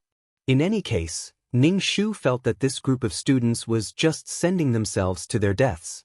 In order to avoid conflict with the magical beasts, they should retreat. Ning Shu walked over and said to the teacher in charge, "Teacher, I think we should go. The magic rabbits are the food of many magical beasts. There will probably be magical beasts coming to hunt. Let's go." There were so many magic rabbits because they wanted to let these magical beasts eat their fill. After eating their fill, the remaining magic rabbits would be able to survive and continue to reproduce. They would win by numbers. The teacher in charge pondered for a moment and felt that it made sense. However, it wasn't so coincidental. Moreover, these students who were catching rabbits were really unwilling to leave. Rita said slyly again, "You've completed the number, so now you're urging the teacher to leave and making others fail?" Ning Shu looked at her coldly. "Don't talk to me. Don't express your opinions on my matters. I'll beat you up every time you say it. You're arguing with me in front of me. I'll fight you." Rita, Mia, Manda. The teacher in charge was also a little speechless. These two people were really drunk. Avril was also reminding her why Rita thought of people like this. It was nothing more than a sense of danger. It wasn't a big deal to remind her. Mia tugged at Rita's sleeve and whispered, "Rita, my cousin is doing this out of kindness. She's thinking about everyone's safety." Ning Shu rolled his eyes. "Leave if you want." In any case, the most dangerous people were Rita and Mia. In any case, the snake was getting closer and closer to them. It was still not too late to leave now. If they delayed any longer, they would collide with the snake. To view the new chapter of Zue, please go to mobile address. To view the new chapter of Zue, please go to mobile address. Chapter 3713. Ning Shu did not say anything else. She had already said what she needed to say. It was nothing more than having the teacher in charge take action. Looking at the scales on the giant snake's body, it seemed that its defense was very strong. These students were no match for it. Whether they left or not depended on the teacher in charge. Rita's face was red. It was obvious that she was about to go crazy from Ning Shu's words. "What are you saying? What do you mean by, fuck off? How can you scold me? To think that you're a mage. Apologize." "Ning Shu, fuck off." Rita was so angry that her chest was heaving. She stared at Ning Shu with wide eyes. Even Mia was a little surprised. How could her proud cousin say such rude words? Ning Shu pointed at Rita. "How others treat me is how they treat me. Who isn't born for the first time? Rita, stop fucking talking in front of me. What the hell is this? It's none of your business. Since ancient times, it has been difficult to be a good person. It's so difficult to be a good person. She might as well be a bad person without so many restrictions." She wanted Rita to fear and respect her. Rita was so angry that she almost rolled her eyes. She pointed at Ning Shu. Ning Shu went to the side. Manda followed behind Ning Shu and asked, "Why is she always targeting you?" Ning Shu said indifferently, "Envy, jealousy, and hatred." Those who thought that they had caught someone else's weakness and could mock them for being jealous and hateful had to hurry up. Ning Shu released his spiritual power. Just as they were talking, the giant snake got closer and closer to them. It had already reached the wide grass. It twisted its body and crawled. The tall grass covered the body of the giant snake in the grass. Only the grass rustled. Ning Shu said to Manda, Carry the magic rabbit. Let's stay away from here. Manda was a little confused. He wanted to ask something, but seeing that Avril was calling Mia, he stuffed the rabbit into his pocket. Ning Shu called Mia. Mia, come here. I have something to tell you. Rita wanted to stop Mia, but there was no reason for her to do so. She could only watch as Mia passed by. Mia walked to Ning Shu obediently and asked, Cousin, what did you call me for? It's nothing. Just stay by my side. Manda's hand hurts a lot. Help her deal with it, Ning Shu said. Manda was stunned for a moment, but she still said, Yes, my hand hurts a lot. Mia, help me deal with it. Manda put down the bag and reached out her hand. There were scratches and bite marks on her hand. She had treated them before, but it still hurt to look at them. Mia took out the ointment and medicine from the bag. You can drink the medicine. I'll help you apply the ointment. Mia began to treat Manda's wounds. Here it comes. Ning Shu squinted his eyes and saw a giant snake raising its head behind Rita. Rita, on the other hand, did not seem to notice anything and was looking at Mia. Rita, get out of the way. The teacher in charge saw the giant snake open its mouth wide as if it wanted to swallow Rita in one gulp. Rita raised her head and saw a bloody mouth above her head. There were also drops of mucus dripping on her body. It was very terrifying. Rita let out a shriek before her eyes rolled back and she fainted. The giant snake lowered its head and was about to swallow Rita. The battle energy teacher had already arrived in front of the snake and struck the snake's head heavily with his sword. With a clang, it was as if he had hit an iron rock. It could be seen how high the snake's defense was. The battle energy teacher was rebounded and took a few steps back. The wood elemental magician released his vines. The vines wrapped around Rita and dragged her away. All of you, stay further away. Don't get separated, the teacher in charge said to the stunned students. The 5 teachers surrounded the giant snake. Magic battle energy smashed onto the giant snake's body. However, the giant snake spat out venom. The venom corroded the grass and leaves. If it touched the skin, it could corrode the bones and blood. Its defense was high, its body was huge, and it knew how to use venom. In a short time, even the 5 teachers could not deal with the snake. Crown Prince said, Everyone, let's attack together. Although the students' magic was not necessarily strong, it would more or less increase the damage to the giant snake and reduce its burden. When the students saw the giant snake, they were frightened and could not release their magic. Ning Shu formed a water arrow and aimed it at the snake's eyes. The snake's eyes were covered with a thin layer of membrane. The water arrow could not pierce the snake's eyes. It could only hurt the snake a little. The giant snake swung its tail wildly in pain. When its tail hit someone, it sent them flying. The angry giant snake was even more powerful. The students were even more frightened. One by one, they threw away their armor. Crown Prince and Wakel were still holding on. The teacher in charge said to Crown Prince, Iraq, gather the students and leave quickly. They had to fight the giant snake and take care of the students. They could not focus on the battle. Crown Prince saw the situation and did not want to disturb the teacher in charge. He quickly left with the students. Ning Shu also followed the good advice and left. However, Crown Prince looked at the unconscious Rita and was a little troubled. A boy could not carry her. Ning Shu would never carry Rita on her back. As for Mia, she was a delicate and weak girl. How could she carry someone on her back? As for the other female sorcerers, they were not close to Rita and would not carry her. Rita was so scared that she peed. Her pants were wet. Who would want to carry her?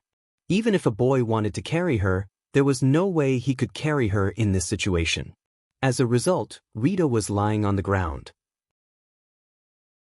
Actually, everyone had another idea. They wanted to drag Rita away, but they did not say it. Rita's eyelashes were trembling. She woke up and her face was purple. She shouted in fear, Snake, there's a snake. Mia quickly covered Rita's mouth. Don't shout. Don't attract the snake. Rita hugged Mia. You scared me to death. You scared me to death. Rita looked at Ning Shu with hatred. You did it on purpose. Ning Shu rolled her eyes. You want to wipe your pee? Why don't you look at yourself in the mirror? Rita immediately looked at her pants and clamped her legs together. Her face was so red that it was bleeding. Mia could not understand. Why did Rita blame her cousin the moment she woke up? Did her cousin do anything to her? It was not her cousin who called the snake over. If her cousin had not asked her to go over and treat her wound, she would have been as embarrassed as Rita and peed her pants. She did not want to be embarrassed like that. Luckily, her cousin called her. Everyone else's expression was indescribable. Rita was like a mad dog, determined to bite Avril. What did this have to do with Avril? He couldn't lie through his teeth, could he? It was Rita who did not like Avril.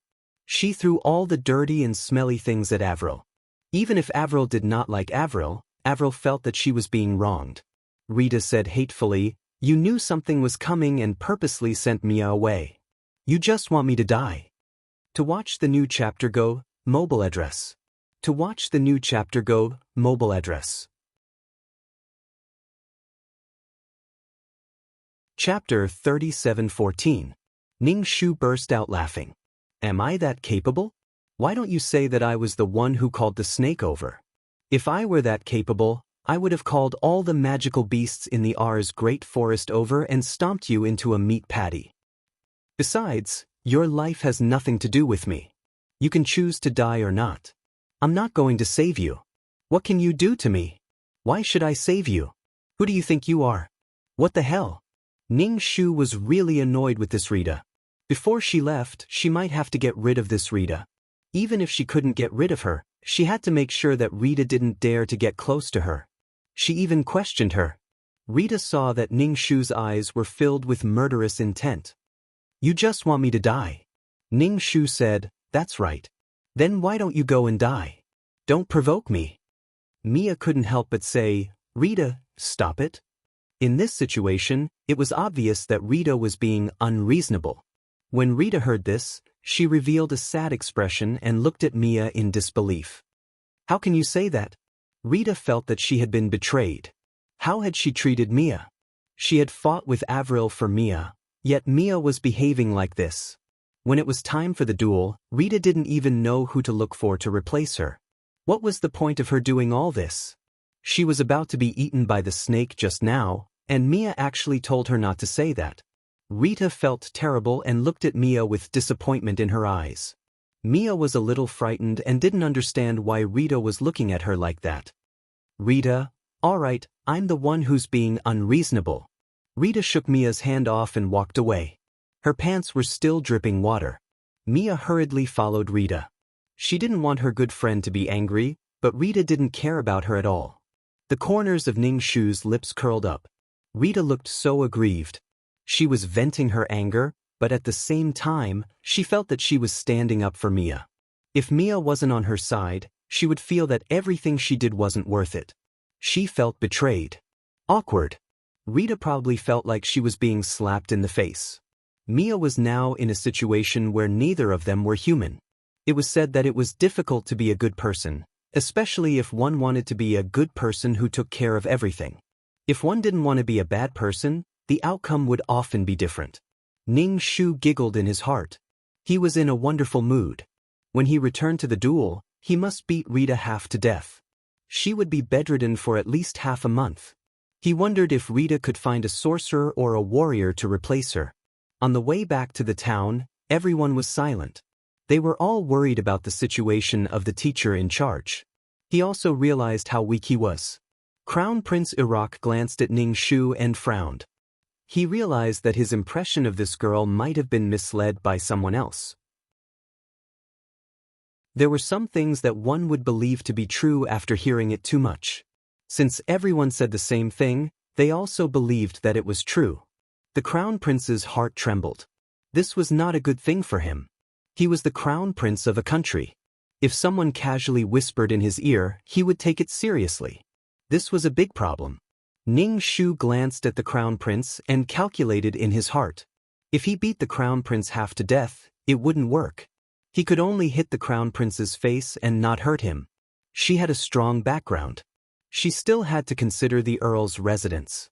When they returned to the inn, the students were absent-minded and looked outside. Rita went back to her room to change her clothes. Mia also followed her. Mia kept apologizing to Rita. Obviously, she didn't know what she did wrong, but there was nothing wrong with apologizing.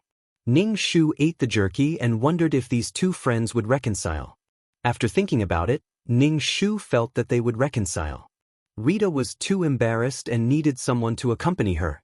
If she was alone, it would be even more awkward. Mia didn't want to lose Rita as a friend. After all, Rita was very warm-hearted and treated her well. Therefore, these two girls would still be good friends. It was none of her business who Mia wanted to be friends with. The 5 teachers came back. They all had some wounds on their bodies.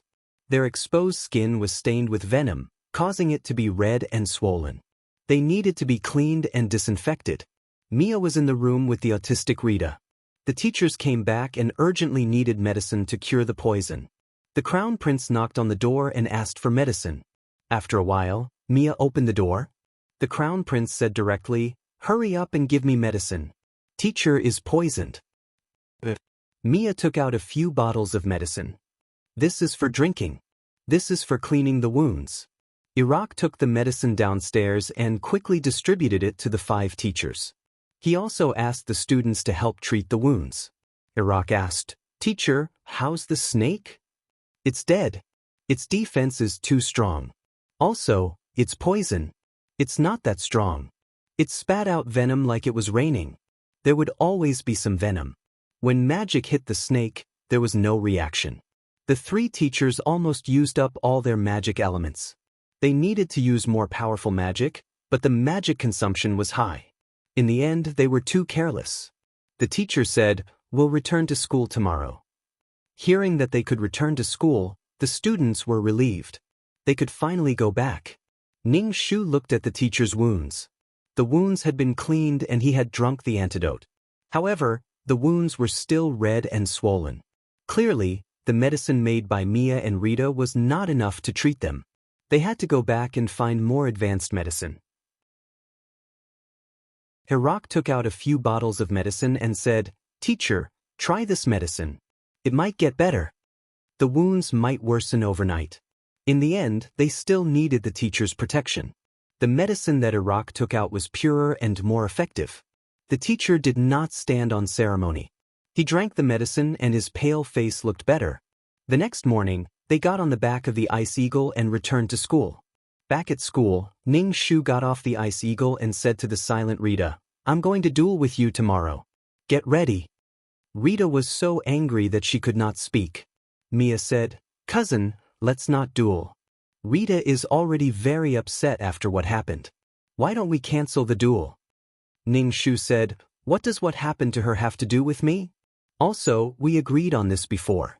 How can we cancel the duel just like that?" Ning Shu looked at Mia. "Are you going to duel with me for her?" Mia choked. How could she fight with her cousin? However, at this time, her cousin was still thinking about the duel.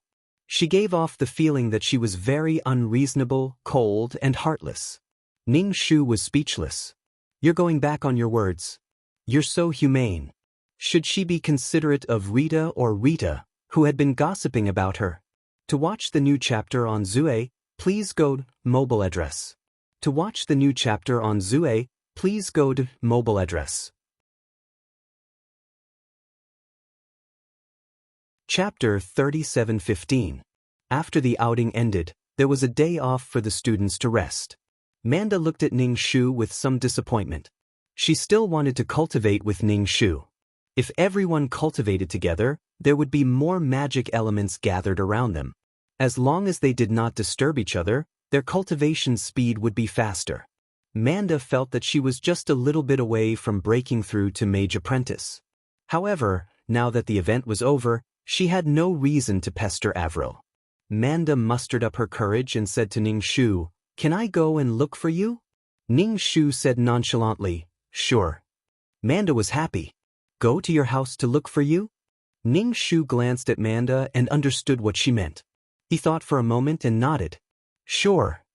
Manda immediately said, "All right, I'll go and look for you tomorrow." Ning Shu got into the carriage, and Mia also got into the carriage resentfully. She used her eyes to comfort Rita, who was in a bad situation. In the carriage, Mia had been looking for an opportunity to talk to Ning Shu, But he did not seem to want to talk to her, so Mia could not find a topic to talk to. The next morning, Manda arrived at the Count's mansion early. She waited in the hall cautiously and did not move at all. Mia seemed to want to snatch the servant's work again, but the servant did not dare to let Mia do it at all. He was afraid that he would have no work to do. When the Countess saw Manda, she asked reservedly, "Have you had breakfast? Do you want to eat something together?" Manda looked at the long dining table. It was extremely luxurious. There were silver candlesticks on it, fresh flowers, and a sumptuous breakfast. Manda did not even dare to look at it. She quickly waved her hand. "No need. I came over after eating. I'll just wait for Avril by the side." The Countess asked the servant to give Manda some snacks and let her eat by the side. Ning Shu went downstairs and nodded at Manda, asking her to wait for a while. At the dining table, Mia looked hesitant. From time to time, she would look at the Count and the Countess. Ning Shu glanced at Mia and did not say anything. When Mia met Ning Shu's gaze, she shivered, but she still mustered the courage to speak. Mia encouraged herself in her heart. It was all for her cousin and the Count's mansion. "Uncle, I have something to tell you," Mia said. The Count asked calmly, "What is it?" Mia gulped, took a sip of milk, and said, "Uncle, my cousin is looking for someone to duel with. She's dueling with Wakel and the Crown Prince." When the Count heard this, he didn't have much of a reaction. With the strength of a grand magus, no matter what kind of situation he faced, he had absolute confidence in facing it. Even if he heard that his daughter was going to duel with the Crown Prince. The Count looked at Ning Shu and asked, "Why do you want to duel?" Ning Shu put down his cutlery and looked at Mia coldly. "There are rumors about you everywhere in the school, saying that you bully the weak. Are you angry?" Mia immediately said, "Of course I'm angry." Ning Shu, "Then what are you going to do?" Mia was stunned and a little confused. I don't know, but I'll explain." Ning Shu, "What if explaining doesn't work?" Mia's expression was even more confused, but she said resolutely, "But I believe that rumors stop with the wise." Ning Shu, "Rumors don't stop with the wise. The more they spread, the more ridiculous they become." It was one thing to listen to things that had nothing to do with them, but they would even add fuel to the fire because it was interesting. Ning Shu said to the Count, "Everyone in the school is saying that I bullied Mia. Some people's attitudes are the key. I have to do something about it." The Count was still calm. "Aren't you afraid that the more you do, the more mistakes you'll make?" Ning Shu replied, "Of course I'm not afraid. If I let others talk nonsense and I don't do anything, I'd rather make everyone suffer. If you don't do anything and let others talk about you, they'll take it as your silence and believe it to be the truth and become more and more unrestrained. You like rumors, right? That's fine. I like to duel with people. Even if I have to talk about it in the future, I'll make it so that these people don't dare to talk nonsense in front of me and only dare to hide in dark corners and whisper in my ear." Thinking about it this way, was she the one who was lamentable, or those who only dared to talk nonsense in dark corners? Mia, that my cousin is so cruel. Suddenly, she felt that her cousin was surrounded by a black demonic aura and even had demon horns on her head. That expression of a smile that was not a smile was terrifying. The Countess frowned and asked, "Why is there such a rumor in the school?" Ning Shu brushed her hair. "Probably because your daughter is too outstanding and beautiful. She's envied and hated. Only mediocre people don't hate her. Mother, you should be proud of your daughter." Speechless by her daughter's sudden narcissism, the Countess said to Mia, "Have you explained this matter for your cousin?" "Mia, I have. I've been explaining." She looked a little uneasy. "But it seems that no one believes me." Ning Shu, "Everyone believes what they think." The Countess narrowed her eyes and looked between her daughter and Mia. She didn't say anything else. The Count said to his daughter, "Do whatever you want. Just be careful." Ning Shu smiled and clasped her hands together. "Thank you, father." Mia was depressed and felt very awkward. She didn't know where the awkwardness came from. Anyway, she felt that her uncle and aunt were acting strangely. Her uncle didn't stop her cousin from dueling with others. After breakfast, Ning Shu said to Manda, "Come to my room and cultivate together." Manda put down the dessert in her hand. Ning Shu glanced at the dessert on the table. Bring it to the room together. Manda obediently carried the plate and followed Ning Shu upstairs. Mia sighed. If she was a mage, she might be able to meditate with her cousin. After a day off, Mia, who had nothing to do, didn't know what to do. Ever since her cousin said that she wasn't allowed to do anything in the kitchen, she couldn't make any pastries to pass the time. Mia returned to her room and began to read books on potions. Ning Shu said to Manda, "Finish the dessert and we'll cultivate." Manda hurriedly finished the pastry, wiped the pastry crumbs from her mouth, and said, "Let's begin." Ning Shu got onto the bed and patted the spot next to him. "Come on up." Manda. The two of them fell into meditation. Ning Shu was multitasking. He absorbed magic elements and spiritual energy to nourish his body. He wanted to be a close combat mage. After cultivating like this, they cultivated until the sky turned dark. When they woke up, they were extremely hungry. Manda had broken through to a magic apprentice and become a beginner mage. She could be considered a slightly decent mage. After becoming a beginner mage, Manda could receive a subsidy of 8 silver coins from the Guild of Magic every month. Manda's family was not well off. 8 silver coins could make her family better. Manda was very happy and excited. Ning Shu thanked her. "Avril, thank you." Chapter 37:16. Because it was dark, the Countess told Manda to stay at the Earl's residence. It was not safe to go back too late.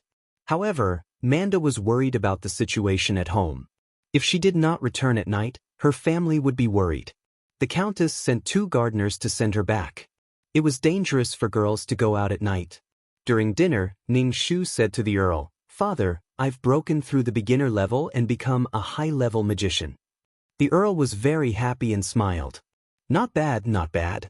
Don't be proud. Continue to cultivate. It's probably not easy to break through to the high-level magician level. It will take a long time."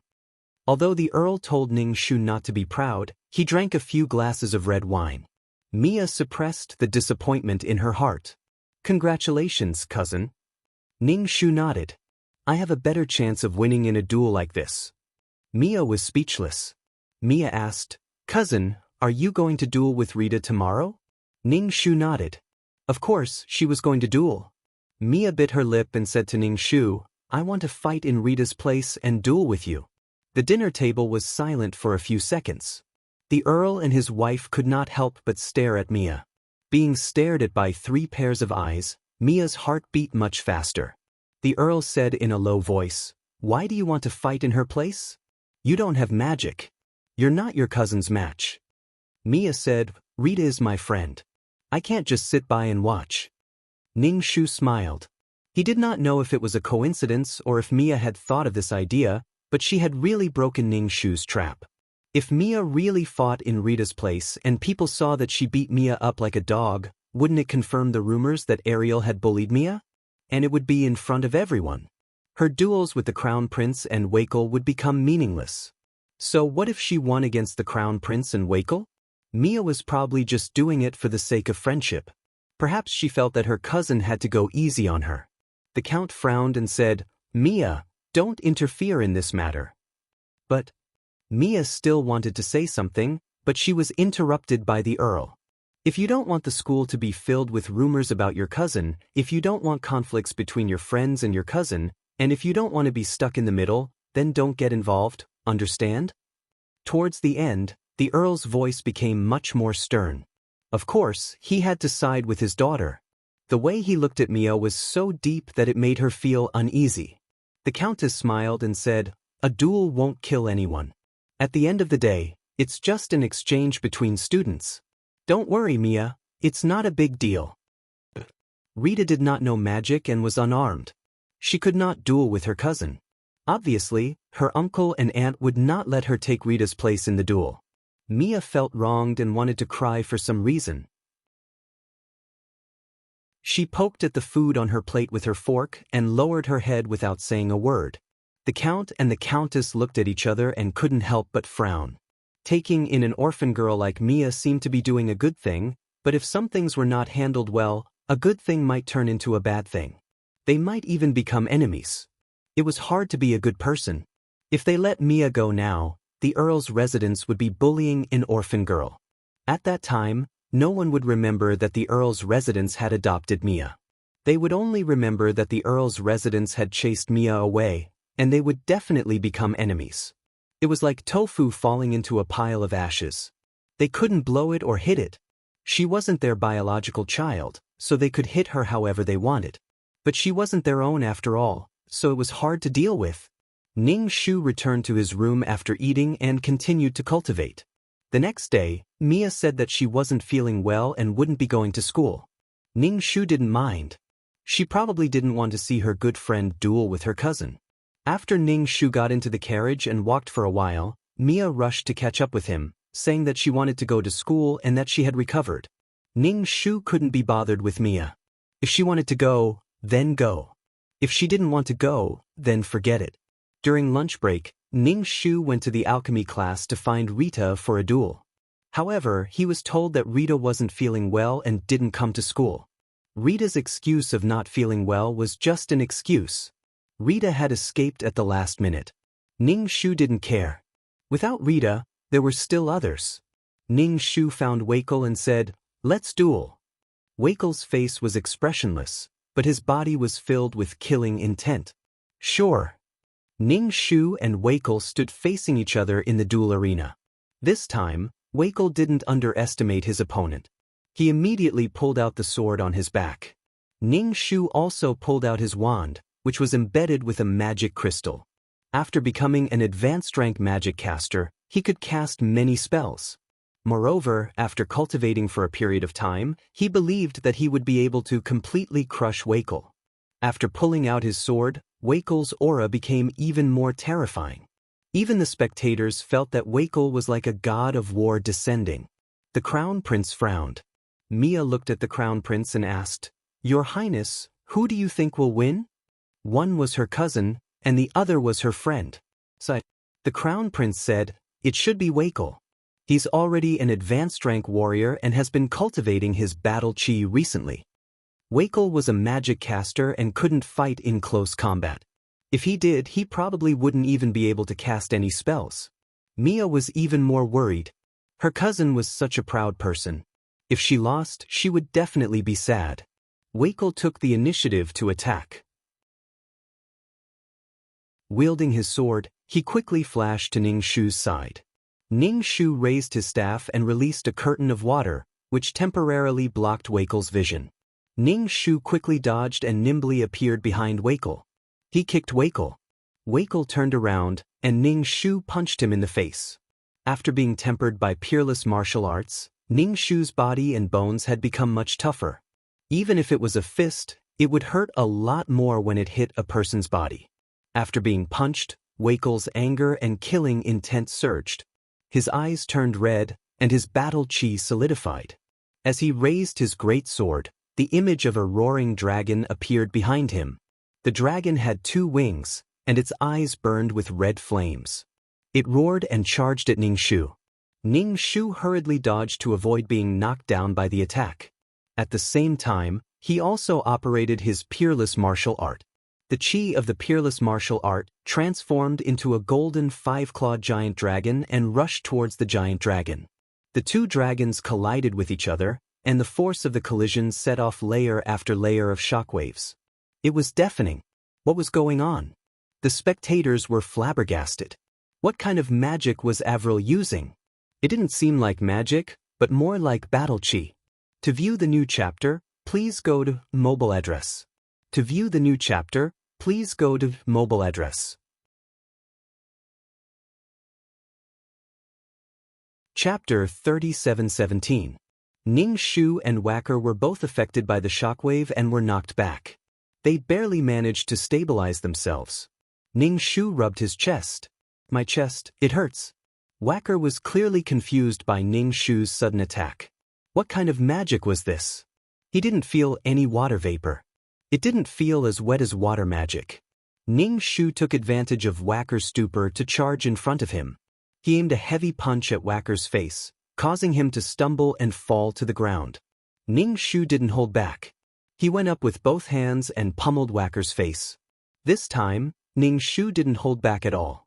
He aimed directly at the vital parts of Whacker's face, lips, and lips. However, this was enough to make Whacker suffer. Whacker's head was dizzy from the beating. He couldn't fight back at all. He was like a helpless sandbag, allowing Ning Shu to beat him. As long as Whacker didn't admit defeat, Ning Shu wouldn't stop. Whacker's face swelled up at a visible rate. It was unrecognizable. He looked like a pig's head. In addition to his face, Ning Shu also punched his body. The audience was speechless. From the looks of it, Avril seemed more like a warrior than a magician. The Crown Prince saw how swollen Whacker's face was. He probably couldn't even admit defeat. He immediately admitted defeat for Whacker. Whacker admits defeat. Ning Shu stopped. He wiped his face and grimaced. It hurts. Everyone was speechless. Whacker was in a lot of pain. Whacker stumbled to his feet. He tried to open his eyes and look at Ning Shu. His eyelids were swollen. If he didn't open them, his vision would be blurry. Whacker gritted his teeth and said fiercely, "I won't admit defeat. I definitely won't." The dragon image behind Wackel grew even larger, and the heavy pressure it exuded caused the audience to tremble uncontrollably. Wackel was going to be a dragon knight in the future, so the battle chi he cultivated was compatible with dragons. As long as the time was right, Wackel would form a contract with a dragon. Previously, Wackel hadn't revealed his true strength. Now, he was going to reveal his trump card. The dragon behind him roared as Ning Shu rushed over. His powerful move directly destroyed the duel arena. It formed a long and deep ravine. Faced with such a situation, Ning Shu didn't dare to be careless. Standing atop the five-clawed golden dragon's back, he flew into the air to avoid being hit by Whacker's attack. How painful would it be to be hit by such a ferocious move? At the same time, Ning Shu condensed a dense swarm of water arrows and shot them at Whacker. Whacker dodged nimbly, but there were too many of them and he was hit. However, he used his Do Chi to form a shield and blocked some of the water arrows. After unleashing such a powerful attack, Wackel's complexion looked quite tired.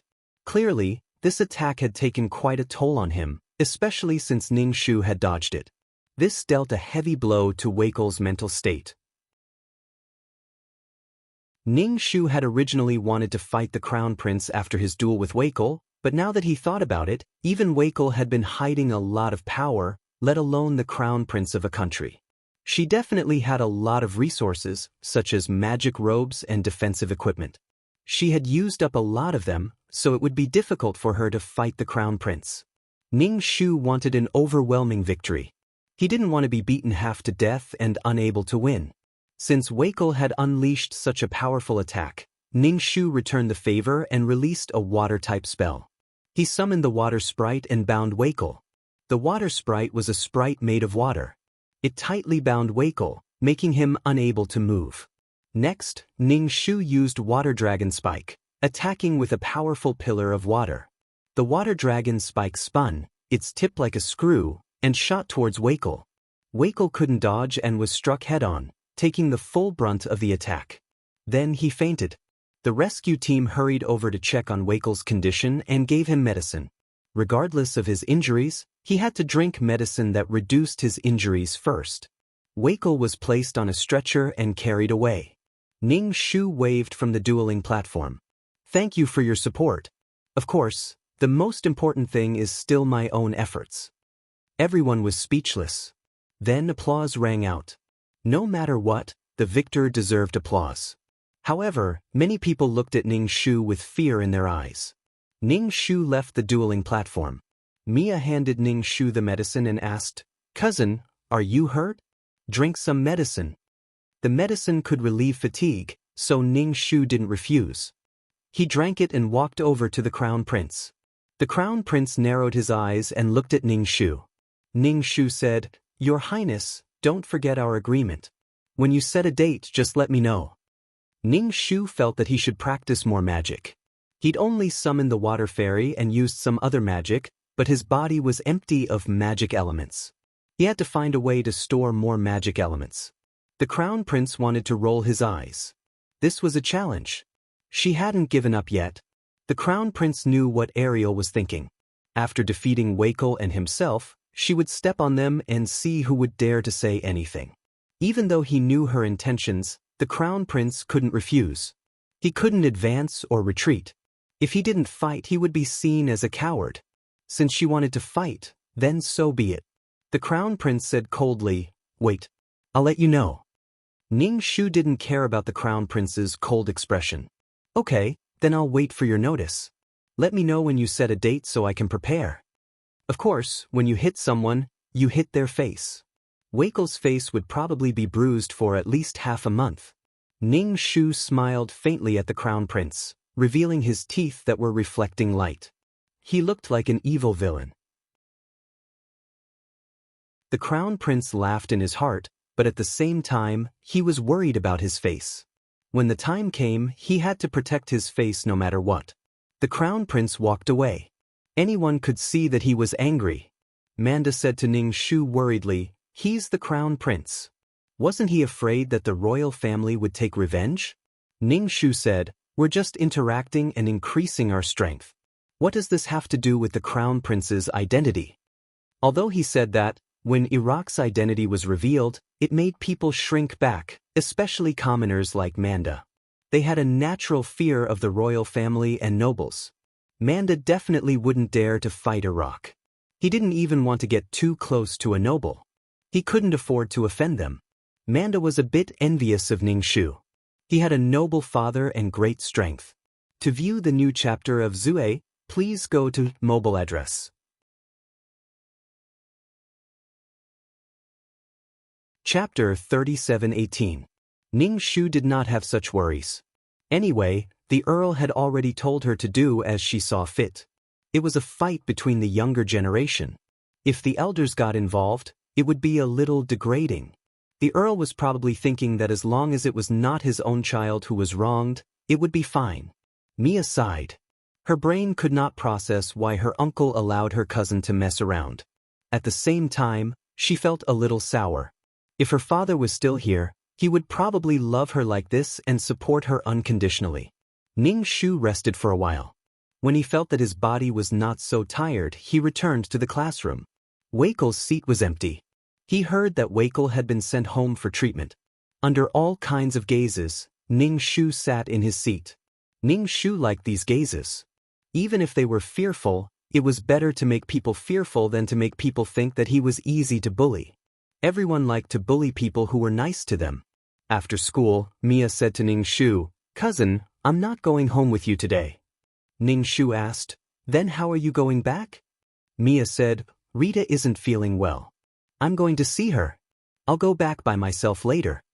Ning Shu naturally would not object. Mia could do whatever she wanted. If he objected, it would be a hindrance to Mia, and he would have a bad reputation.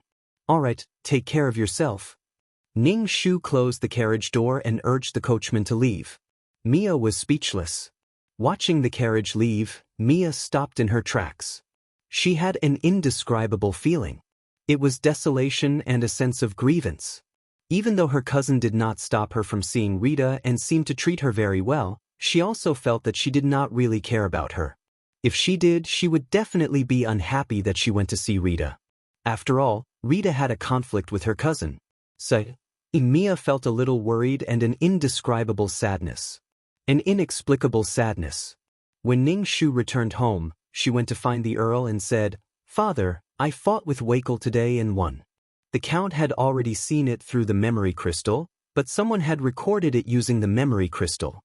After that, someone had sent it to him immediately. After watching the duel, the Earl was very happy, but he also had some doubts. It was normal for his daughter to use magic.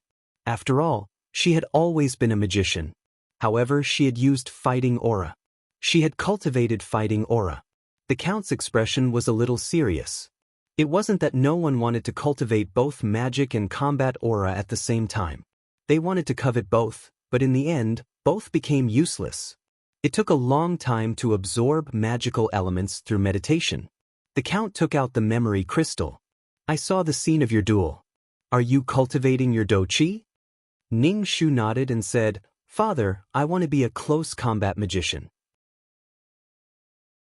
I practice fighting aura to strengthen my body, but my main goal is to practice magic. It's good that you know what's important.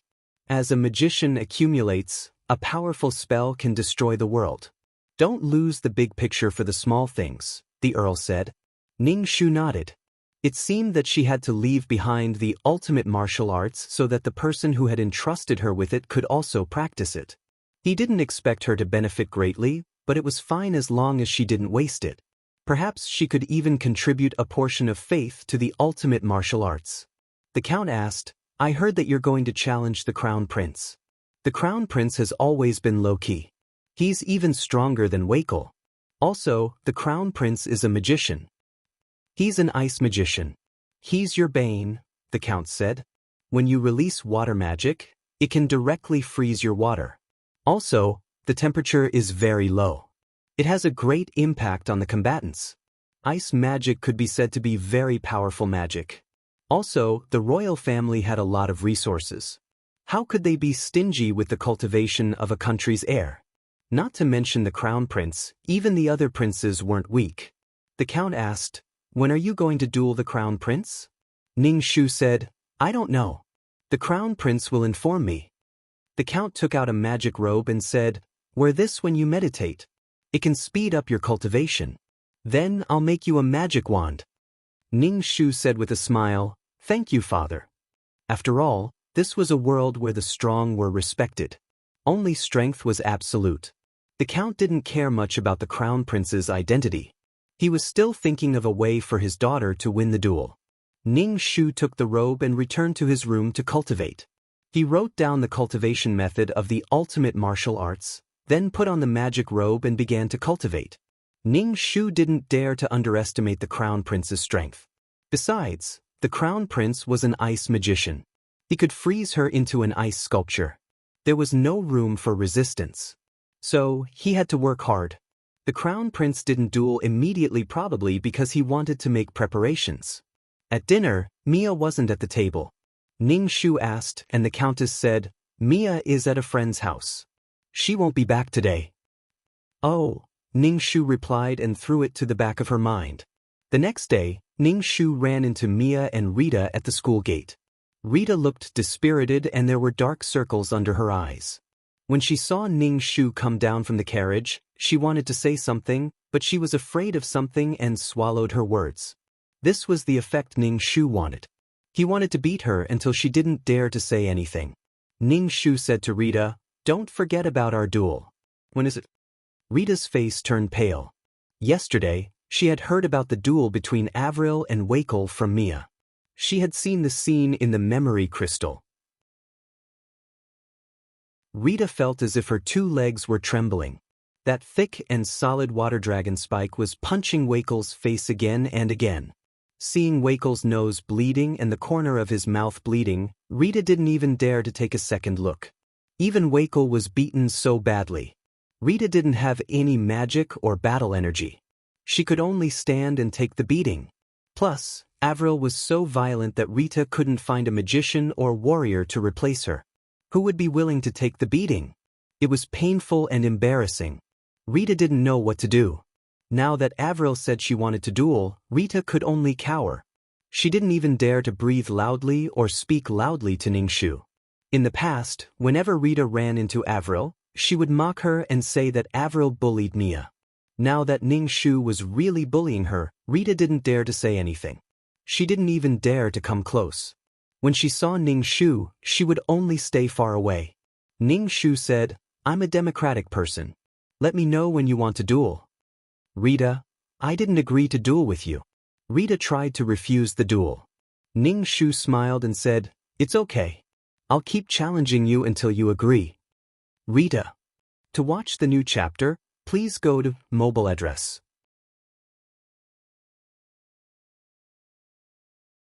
Chapter 37:19. Rita pulled Mia and ran away. Ning Shu laughed. Actually, she didn't really want to duel with Rita. There was no point in dueling with Rita. However, this was a good reason to shut Rita up. As long as she said the word duel, Rita would immediately cower. She wouldn't even dare to approach her. When Ning Shu arrived at the classroom, Crown Prince Iraq said, Let's duel. Ning Shu paused for a moment before nodding. Let's duel. Ning Shu and Crown Prince walked in front, followed by a group of onlookers. Some people even spread the news that Crown Prince Iraq and Ariel were dueling. There were even bets on who would win between Crown Prince Iraq and Ariel. Because Ning Shu had shown off his skills, many students supported Ning Shu. Crown Prince was a bit mysterious. They only knew that he was an ice magician. It was said that he was very strong, but they didn't know how strong he was. Also, it was hard to say what trump cards he had. The support rate between the two was about the same, 50-50. Ning Shu and Crown Prince stood on the dueling platform. The bruised and swollen Weikel also came to school. His arm was still wrapped in bandages and hung around his neck. He looked at the dueling platform. When the people around him saw Weikel like this, they all looked at him with sympathy. Ariel was really too violent. She was like a female T-Rex. She would beat anyone she caught. Weikel's face was too horrible to look at. Ning Shu first used water arrows to test the waters. Densely packed water arrows shot towards Crown Prince. Iraq didn't move. When the water arrows were about to hit him, they all froze and fell to the ground, breaking into several pieces. Ning Shu didn't feel anything.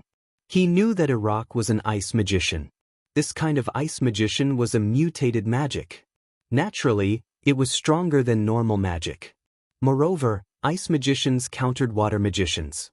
Ning Shu took out his dazzling staff and summoned a water spirit. The water spirit pounced towards Iraq. Behind Iraq, an ice spirit covered in frost appeared. With a point of its finger, it froze Ning Shu's water spirit. This was restraint. Ning Shu then released his water dragon thorn, and a thick water column pierced towards Iraq. Iraq was as immovable as a mountain as he froze the water column. In any case, Ning Shu's water-type magic was basically useless against ice-type magic. No matter what move he used, it would be useless as soon as it was frozen. Moreover, Iraq was clearly an advanced magician, perhaps even higher than that. This was a clash of magic, and it was incomparably dazzling. Iraq let out a breath, waiting for Ning Shu to admit defeat. Iraq clearly didn't want to use his trump card. Ning Shu looked at Iraq's clothes. They were clearly defensive equipment. It would be difficult to press Iraq to the ground. Ning Shu felt that his water magic was probably useless, so he could only rely on his peerless martial arts. Ning Shu put away his wand. Iraq looked and frowned. She still wasn't going to stop? Iraq wanted to stop this battle, but it was impossible for him to admit defeat. Even if he was beaten half to death and unconscious, he couldn't admit defeat. This was determined by his will and status. However, his opponent didn't seem to want to admit defeat. It seemed that he had to use his battle aura. The Crown Prince didn't know whether to laugh or cry. He sighed. At this moment, a subordinate ran onto the platform with a huge sword and respectfully presented it to the Crown Prince. The Crown Prince grabbed the hilt, and the person left the platform. Ning Shu narrowed his eyes. He immediately realized that the Crown Prince Iraq probably also cultivated battle aura. He was a dual cultivator of both battle aura and magic. As expected, he hit it well. Outsiders only knew that the Crown Prince was a magic caster, but they didn't know that he could use battle aura. And that sword wasn't ordinary either. Ning Shu stretched his neck. It seemed that he had to be very serious. Otherwise, he might not be able to defeat the Crown Prince. She had only been here for a short time. This mission wasn't too big, but it wasn't too small either. After all, it would affect the life of the person who entrusted it. It would become a completely different life. Thus, victory or defeat depended on this. The Crown Prince gently said to Ning Shu, "The purpose of a duel is to interact with each other. Admit defeat." Ning Shu was expressionless. "Why aren't you the one admitting defeat? You want to save face, but I don't." The Crown Prince, "Fine, they still had to fight." The Crown Prince said, "Pay attention." Ning Shu, "Okay." The Crown Prince's body was covered in battle aura. It was even more powerful than Weikel's. In other words, the Crown Prince was not only talented in magic, but also in martial arts. It was no wonder that he was chosen as the Crown Prince. In a world where the strong were respected, If a country's ruler was powerful, wouldn't that be a form of intimidation? Ning Shu let out a breath. A smile appeared on his face. This was also good. He would fight with all his strength, no matter the result. The Crown Prince's figure was nimble. He raised his sword and slashed at Ning Shu. Ning Shu quickly dodged. With the support of his mental strength, he could sense any of the Crown Prince's movements. In reality, Ning Shu could have used his mental strength to attack the Crown Prince, but he didn't want to make things too troublesome. He just used a normal method. The two exchanged moves at an extremely fast speed. The audience was dazzled by the movements. They felt like their eyes weren't enough. They craned their necks to look. Although they couldn't see anything, they could feel that neither of them could do anything to the other. The Crown Prince's battle aura was very powerful and domineering. It carried an oppressive feeling that made people feel fear. Under this kind of might, it was very difficult to resist. It was probably some powerful battle aura manual. Ning Shu didn't feel anything. Her peerless martial arts were like a world, although it was an empty world. However, it was very tiring. Could they keep fighting like this? The sword and saber collided. The two of them were both forced back a few steps. The Crown Prince's expression was grave. He hadn't expected this girl's battle aura to be so strong. If it wasn't for the fact that her water magic was countered by his, he might have lost. The Crown Prince was very diligent on the path of cultivation. Apart from cultivation, there were many things he needed to learn. Outsiders only saw the Crown Prince's noble status, but they didn't know how much effort he had put in. This was especially true when it came to cultivating both battle aura and magic. Some people found it difficult to progress on a single path. The Crown Prince decided to use both battle aura and magic. When he charged at Ning Shu, he directly froze Ning Shu's feet. He wanted to make sure she couldn't move. Hurry up and end the duel. The Crown Prince was eager to win. Ning Shu paid close attention to him. Seeing the fluctuations of magic elements around him, she knew that the Crown Prince was going to use ice magic. She immediately flipped and jumped into the air. She stood on top of the dragon-shaped aura to prevent herself from being hit by ice magic. The Crown Prince was disappointed, but he wasn't discouraged. To view the new chapter of Zue, please go to mobile address.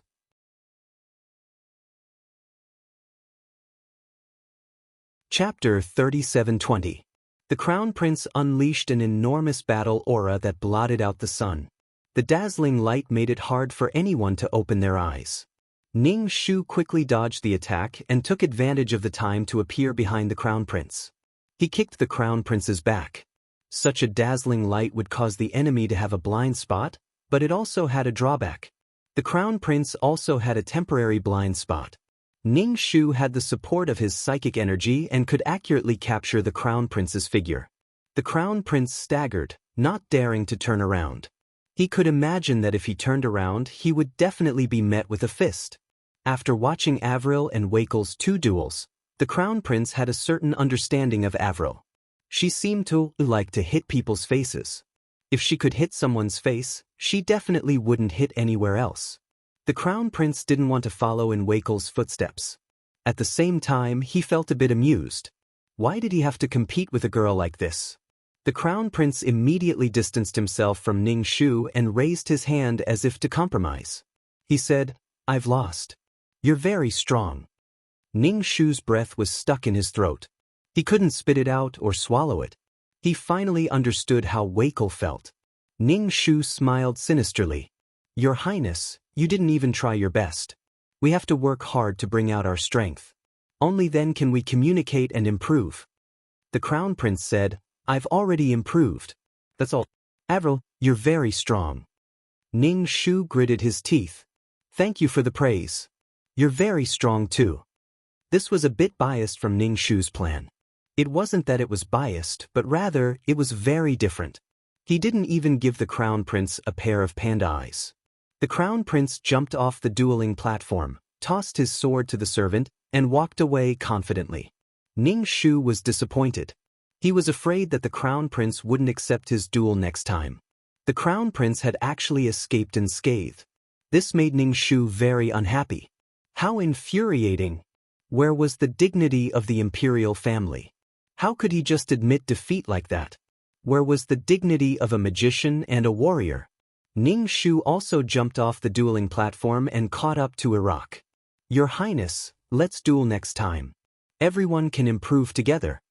A helpless expression appeared on Iraq's face as he said, Can I apologize to you? Ning Shu played dumb. What apology? Your Highness, what did you do wrong for you to apologize to me?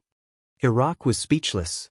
Iraq said, We shouldn't have expressed our opinions on things we don't know. I'm very sorry.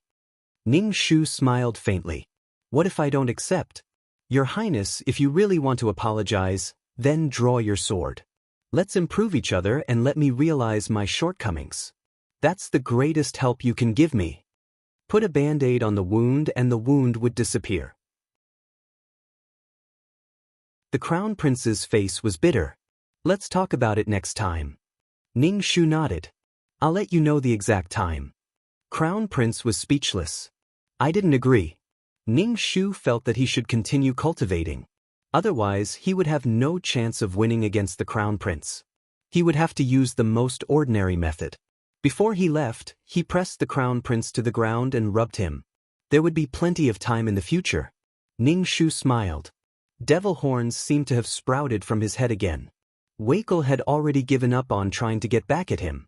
He didn't want to be beaten black and blue again. Even after drinking the medicine, the bruises on his skin wouldn't disappear so easily. The Crown Prince was smart. He admitted defeat without hesitation.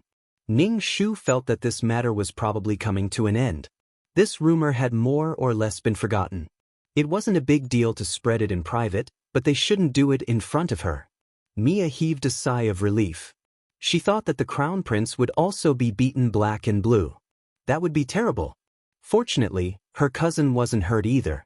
After that, Ning Shu clearly felt that her classmates' attitudes toward her had changed. At the very least, they were showing her the respect she deserved. As for Rita, she ran away like a mouse with her tail between her legs when she saw Mia. The Count watched the playful duel and said to Ning Shu, Neither of you used your full strength. Ning Shu said, I was about to use my full strength. The Crown Prince admitted defeat. Mia, however, felt that this was good. Everyone was harmonious. There was no need to beat each other up. Of course, this was just a thought. Mia, who didn't have much fighting strength, naturally hoped for peace. Everyone lived in harmony without disputes. The Count glanced at his daughter and niece. The Crown Prince is going to choose a consort. All the noble ladies of the right age have to submit their names. I've put both you and Mia up. Ning Shu almost rolled her eyes. What did the Crown Prince's consort selection have to do with her? She said, Father, why did you put my name up? Mia was also very uneasy. That's right, Uncle. How could you report my name? Mia knew that she was an orphan with no one to rely on.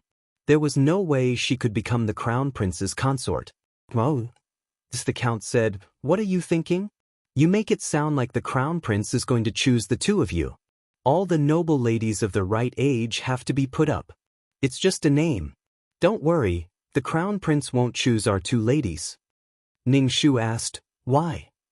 The royal family won't let our Count's residence produce a Crown Prince's consort. It's just a procedure, the Count said indifferently. Ning Shu's mind immediately filled in. Could it be that the Count's residence was so powerful that the royal family was afraid of them? Ning Shu asked, Father, what did our Count's residence do to make the royal family afraid of us? The Count had a, what are you thinking about? Look on his face. The royal family doesn't like our family. Besides, I don't plan to marry you into the royal family. Ning Shu nodded. He thought that the Count's residence was so powerful that it overshadowed the royal family. As expected, he was thinking too much. Mia heaved a sigh of relief and was a little disappointed. The Crown Prince was holding the name list and looking at the names. The Emperor was urging him. Which one do you like? The Crown Prince's heart was in a mess. He was holding a name list and asking him to choose the future Crown Prince's consort. He was drunk. Could it be that he had to choose whoever he chose? He didn't even know some of the names on the list. The Crown Prince flipped through the name list. He recognized some of the names and some of the names he didn't. When he saw Avril and Mia's names, he thought for a while and said, "This one." The Crown Prince pointed at Mia's name. The Crown Prince thought of Mia's background and guessed that the Emperor wouldn't agree. His finger moved up and pointed at Avril's name. "This one then." Pointing at this name, the Crown Prince was a little regretful. Wouldn't he be challenged every day? It was too annoying. The Emperor looked at the name, Count's residence, and shook his head. "This one won't do." The Crown Prince said directly, "Then, Father, please make the decision." The Crown Prince understood his marriage and didn't feel much about it. The Emperor stroked his beard. "Which one do you like?" The Crown Prince. He didn't even know them, but he liked them just by looking at their names. To watch the new chapter of Zue, please go to mobile address.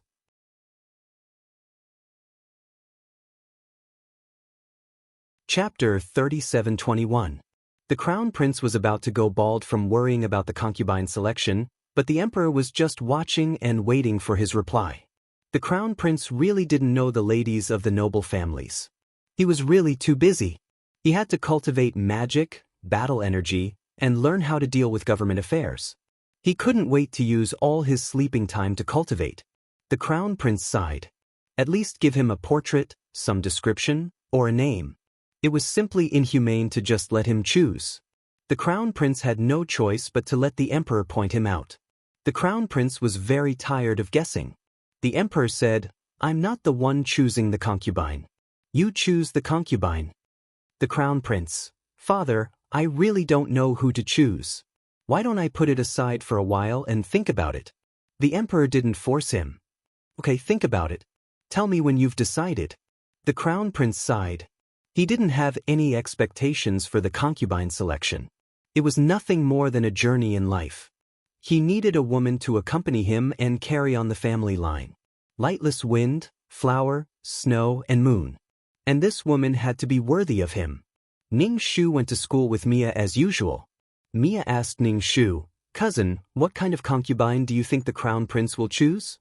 Ning Shu, "What does it have to do with me?" Ning Shu said, "Ask him." "I don't know." Mia asked again, "Cousin, do you want to be the Crown Prince's concubine?" Ning Shu, "No, Mia, how can someone like me be the Crown Prince's concubine?" She only said that her status wasn't good enough and didn't say whether she wanted it or not. In other words, she still wanted it. That was right. The Crown Prince's status was still very attractive, especially his strength. Strength, status, and good looks. The Crown Prince had good genes. If a woman wanted to raise a good next generation, her genes must also be good. And it wasn't something shameful to want to be the Crown Prince's concubine. Ning Shu didn't want to be the Crown Prince's concubine because she had a grudge with the Crown Prince. She didn't want to cause trouble for the person who entrusted her. And the Earl's father said that the royal family didn't like their family. Even the Earl's family didn't like them. Ning Shu felt that Mia's chances of becoming the Crown Prince's concubine were slim. Mia also understood this matter in her heart and sighed rather melancholically. When they reached the school gate, Ning Shu and Mia got out of the car and pretended to bump into the Crown Prince, who got out of the car in front of them. When Iraq saw Ning Shu and Mia, he paused. Speaking of which, Iraq didn't know many girls in this school because he didn't care about them at all. He only focused on cultivation. He had gotten to know Ning Shu and Mia because of Weikel. The Crown Prince thought for a moment and walked toward the two of them. Mia's breathing was a little hurried as she moved behind Ning Shu. Ning Shu looked up at the Crown Princess and asked with a smile, "Does the Crown Princess want to have a duel with me to discuss magic?" The Crown Prince's footsteps paused, and his expression was somewhat vexed. Stiffly he turned around and left. Ning Shu didn't care about the Crown Prince. Mia looked at the Crown Prince's back. What did the Crown Prince want to say just now? Ning Shu bid farewell to Mia and went to the classroom. Weikel came to class with a bruised nose and a swollen face. Actually, it wasn't that bad. His face was a little bruised, but the swelling had subsided. When Weikel saw Ning Shu, he looked away. Ning Shu was very satisfied. This person didn't go to her and threaten her not to bully Mia. This was the effect she wanted. As for throwing a tantrum, she didn't care at all. No matter how you throw a tantrum, you have to admit that you lost to me. I'll let you be the center of the funeral. Wakel was speechless. Every time he saw her like that, his liver hurt. Wakel felt that he had been a good person for nothing. He had fought and stood up for her, but in the end, it was a matter between sisters. In the morning, he saw the two sisters going to school together and sitting in the same car. So he had been beaten up for nothing? After all this time, Wakel didn't know what he had done. He was speechless. In any case, Wakel didn't know that he believed that Ariel had bullied Mia. He didn't doubt it at all. After being beaten twice, Wakel's mind was clearer than ever. Clearly, hitting her face each time was intentional revenge. Women were petty, very petty. You couldn't mess with them. Especially a woman who was like a female T-Rex. Wakel admitted defeat, but he wasn't willing to just let it go. However, he couldn't beat her for now. Still, Wakel wanted to get back at her. If he didn't beat her once, this matter wouldn't end. It had nothing to do with those rumors anymore. Ning Shu noticed that whether it was during class or after class, there would always be a gaze on her. She scanned with her spiritual power. It was Crown Prince Iraq. Ning Shu was puzzled. What was Crown Prince holding back? Did he want to fight with her? Ning Shu didn't take the initiative to look for Crown Prince. Instead, she waited for him. Judging from his constipated look, he definitely couldn't hold it in for long. As expected, not long after class, Crown Prince came to Ning Shu and said, "Let's go outside.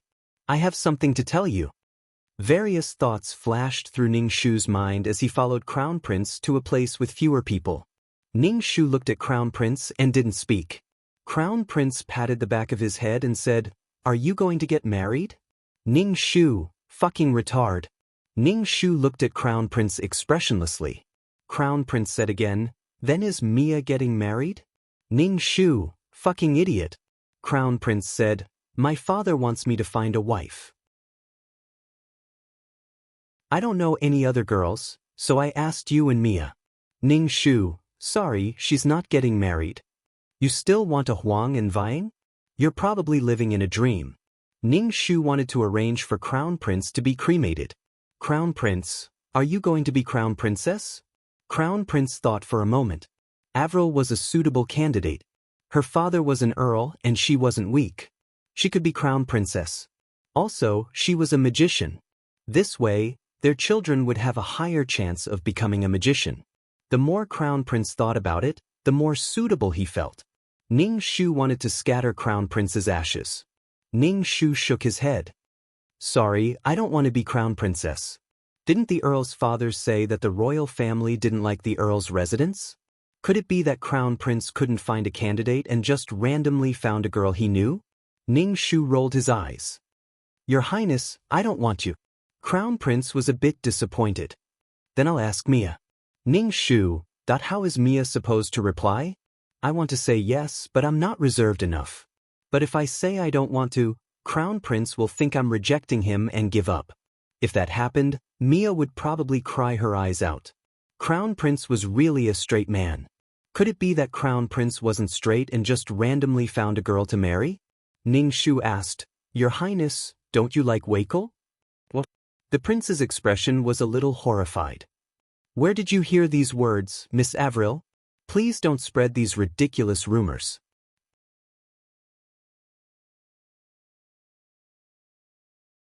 Chapter 3722. Ning Shu observed the Crown Prince's expression. He was shocked and confused. Clearly, the Crown Prince didn't understand why Ning Shu would link him to a man. Only a man and a woman could give birth to the next generation. A man and a man. The Crown Prince looked at Ning Shu. "Miss Avril, you're also someone who's been troubled by rumors. Why do you have to create rumors so casually?" Ning Shu laughed. "The Crown Prince is angry. I've endured all kinds of rumors for a long time. It's good for the Crown Prince to have a taste of it." The Crown Prince instantly regretted coming to Avril for no reason. Avril had a sharp tongue and even spread rumors that he liked men. It was hard to imagine how this rumor would affect him if it really spread. If his father heard this rumor, the Crown Prince would have a brain. The Crown Prince only wanted to find a woman and get married quickly. The Crown Prince said to Ning Shu, "Wakel and I didn't think this through carefully. We did believe a one-sided story and didn't do a detailed investigation. I apologize. Ning Shu tilted his head and looked at the Crown Prince. He didn't say anything. The Crown Prince said again, "Don't go around saying things like this. I'm the Crown Prince. This concerns the dignity of the royal family." The Crown Prince used both the carrot and the stick, apologizing and threatening. Ning Shu laughed but still didn't say anything. The Crown Prince saw that she was so stubborn and wasn't afraid of her anymore. If she went around spreading rumors, the Earl's residence would be in trouble. The Crown Prince fled. Ning Shu looked at the Crown Prince's back and wondered if he had caught the Crown Prince's weakness. It was obviously fake news, but he kept saying it so many times that it seemed like it was real. What was the most poisonous thing in the world? Of course, a person's mouth was the most poisonous. Words could kill without leaving a trace. Ning Shu chuckled and followed the Crown Prince. When they arrived at the pharmacy class, the Crown Prince really came to look for Mia. Seeing the two standing together, Ning Shu suddenly realized that something was wrong. According to the Crown Prince's straightforwardness and Mia's reservedness, if these two were to have any grudges, the Count's residence would be implicated. "Crown Prince, if you don't want to be my Crown Princess, then forget it." "Mia, what's the meaning of this?" "He's asking me, but he's not willing to marry me." Ning Shu immediately jumped out and shouted to Mia, "Mia, come here. Cousin has something to say to you." Mia hesitated for a moment and looked at the Crown Prince. The Crown Prince said, "Go and look for your cousin first." The Crown Prince was a little worried. He couldn't even find a wife. Could it be that he really had to pick a wife from a pile of names? Mia walked up to Ning Shu and asked, "Cousin, what do you want to tell me?" Ning Shu asked, "Is Rita here?" "Cousin, are you still going to duel with Rita?" Seeing that the Crown Prince had left, Ning Shu said to Mia, "I'm just here to ask. Help me ask when she's free." By the time Mia reacted, the Crown Prince had already left. Until now, Mia still didn't understand why the Crown Prince was looking for her.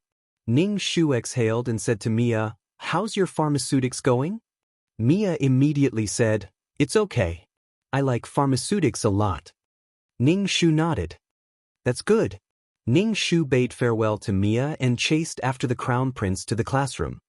He said to the Crown Prince, "Your Highness, I have something to tell you." The Crown Prince nodded and walked out of the classroom. He asked, "What's the matter?" Ning Shu said, "Crown Prince, do you like Mia? Do you want Mia to be your Crown Princess?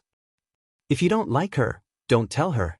She lost her parents and has no talent in magic. She has low self-esteem and is sensitive. Even if you tell her, you can't marry her. It'll be hard to deal with it if you keep thinking about her. You should know that Mia's status isn't enough to be the Crown Princess. At most, you won't marry Mia. There's no loss. You can just change to another Crown Princess. But Mia is different." Ning Shu didn't want the Earl's residence to be in a mess. The Crown Prince's casual question might cause Mia to be like a moth to a flame and take it for real. She didn't want any accidents to happen during her mission. The Crown Prince felt that the girl in front of him was so calm that it made him feel cold. But what she said was the truth. Ning Shu looked at the Crown Prince unkindly. "You haven't said anything, right?" The Crown Prince said, "I haven't had the chance to say anything." At this point, the Crown Prince also felt that he should find a familiar girl to marry. One was a female T-Rex, and the other was a girl who needed protection. The Crown Prince didn't have time to think about women. Ning Shu and the Crown Prince had reached a secret agreement. The Crown Prince wouldn't run to Mia and ask her if she wanted to be his Crown Princess. Even if the Crown Prince chose someone else to be his Crown Princess, Mia would at most be sad for a while. She wouldn't hold on to the charm of the past as a life-saving straw. If he asked her if she wanted to be his Crown Princess, would it be ambiguous? Would Mia be able to take it? Then the Crown Prince started to pay attention to the other girls in the class. Clearly, the Crown Prince only needed a wife and didn't care who this wife was. The Crown Prince did connect the names on the list with these girls. He also didn't rashly run to ask if she wanted to be his Crown Princess. However, the Crown Prince did know that the rumors that had been circulating before were indeed rumors after Avril bullied his cousin. Not to mention other things, Avril still cared for Mia a little. Sigh. Mission completed. Do you want to leave the mission world? Dan Qing's voice sounded. Ning Shu thought for a moment. He had already left behind the ultimate martial arts. As for the rumors in school, they had already been violently suppressed by Ning Shu. He didn't fall behind in strength either. This mission could be considered completed. He could indeed leave. Ning Shu said, "Let's go." Ning Shu's body shook and he opened his eyes. He was already in the system space. Atian jumped down from the sofa and pounced in front of Ning Shu. "You're back. I found some fruits in the void. Have a taste." Ning Shu tasted one. "It's very sweet." Little Mouse saw Ning Shu and only snorted as a greeting. Ning Shu didn't mind Little Mouse's sarcasm. He said to Gon, "I have to do a mission soon. After I do a few more missions, let's go explore the void." "Ah, you're leaving again. Aren't you going to rest?" Fatian asked. "It's okay." Now that his spiritual power was strong, he didn't feel too tired. After clearing the mission inventory, he could focus on his own things. Fatian nodded. "I understand." Ning Shu looked at Fatian's appearance. He was now in the form of a child. He didn't know when he would grow up. Clearly, there was still room for growth. He just didn't know how to let Fatian grow. Fatian had eaten the black energy body too. It didn't seem to have any effect.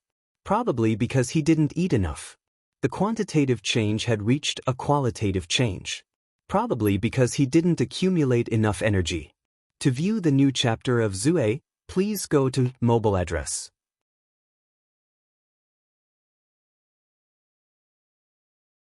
Chapter 3724. Her hands and feet were tied. It was not because of the child, but because she was bound by the rumors. She was an orphan and had no power. She was pitiful. They had power, money, and status. They were too strong. The Earl replied to the Emperor, saying that his daughter, Sai, was a worrisome person. Anyway, he belittled Avril to the point that she was unbearable. Although the Emperor was unhappy, he let it go and asked the Crown Prince to choose again. The Crown Prince had a splitting headache. Did he have to choose again? Was he going to choose blindly? The Crown Prince could not understand. Couldn't he see those girls? What did Father mean? Didn't you choose before? Emperor, oh, I don't want to. The Crown Prince, he knew it. When she went to school, the Crown Prince found Avril and asked, why not? When she saw the Crown Prince's face, his disdainful face flashed across Avril's mind. He was high and mighty, as if he was looking at trash. That gaze was deeply imprinted in her mind. It seemed to have become a nightmare. Every time she cultivated, in the dead of the night, those disdainful looks and all kinds of vicious words floated in her ears. It went deep into her bones like maggots. She wanted to forget all these things, but she could not. Avril wanted to laugh. He even asked if she was willing. Sorry, she was not willing. She was not willing even if she died. The Crown Prince looked at Avril and felt that Avril had changed a little. She was even colder and more disgusted with him. Her eyes were filled with deep disgust. What did he do to make Avril have such a strong opinion of him? Other than apologizing, what else could he do? The Crown Prince said, I'm sorry. I accept it, but it doesn't mean that I forgive you. This time, it was because things were under control. If not, she would have paid a price. No one knew what she had paid to be able to stand here now. She had even sold her soul. The Crown Prince casually found a Crown Princess and asked her why she should be the Crown Princess. She had to reject him. She was afraid that when she looked at the Crown Prince's face, those nightmares would haunt her forever. It was too scary. Those faces, those looks of disdain. The Crown Prince took a deep breath. I'm sorry, I'm very sorry. As the Crown Prince of a country, it was not easy for the Crown Prince to apologize like this. When Mia saw the Crown Prince and her cousin, she hesitated for a moment before walking over and greeting them. When Avril saw Mia, she only wanted to avoid her. As long as she stood next to Mia, there would be all kinds of rumors, and they were all directed at her. He didn't need to do anything or say anything, and the dirty water would automatically pour on him. Avril said, You guys talk. She turned around and left. Mia was speechless. She felt that her cousin still didn't like her. Mia looked at the crown prince, bit her lips, and asked, "Is your highness going to marry cousin?" The crown prince shook his head. "No, there's no such thing." There was a moment of joy on Mia's face. "You don't like cousin?" Crown prince was speechless. How should he answer this? Mia asked again, "What kind of girl does the crown prince like?" Crown prince was speechless. He didn't know. "I love magic and do-chi." Mia lowered her head and looked at her feet. "Your highness." When Mia looked up again, the crown prince's figure was already in front of her, causing the courage that she had worked so hard to muster to dissipate. Looking at the crown prince's back view, Mia was very sad. How could she get close to the crown prince? Did she have to achieve something? But she didn't know magic or do-chi. How could she become a great person who was worthy of the crown prince? Did she have to become a great pharmacist? But it was too slow. The crown prince was going to have a crown princess soon. With her identity, if her parents were still around, there was still a chance. But the emperor saw that his son was about to become autistic, so he decided to hold a ball for his son to choose. He heard that the emperor was going to hold a ball, and all the daughters had to attend. Mia also wanted to attend, but she didn't know how to tell her uncle. If she could dance with the crown prince at the ball, it would be good too. She had a wish. The chances of her becoming a princess consort were very small. The earl looked at Mia and said, "You should go to His Majesty's banquet too. Someone will send clothes for you and your sister." Mia smiled. "Thank you, uncle." Seeing his niece like this, the earl was afraid that she really liked the crown prince. The earl didn't want his daughter to be involved in such a strange thing. His daughter was going to become a grand magus in the future and a mage god. With such talent, she couldn't be involved in such a strange thing. Mia asked again, "Is cousin going?"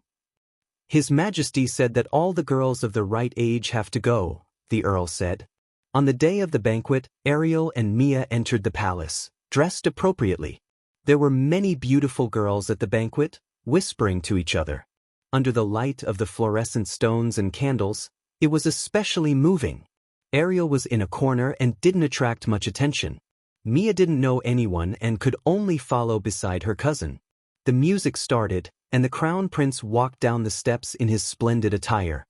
He was so handsome that all the girls present looked at him.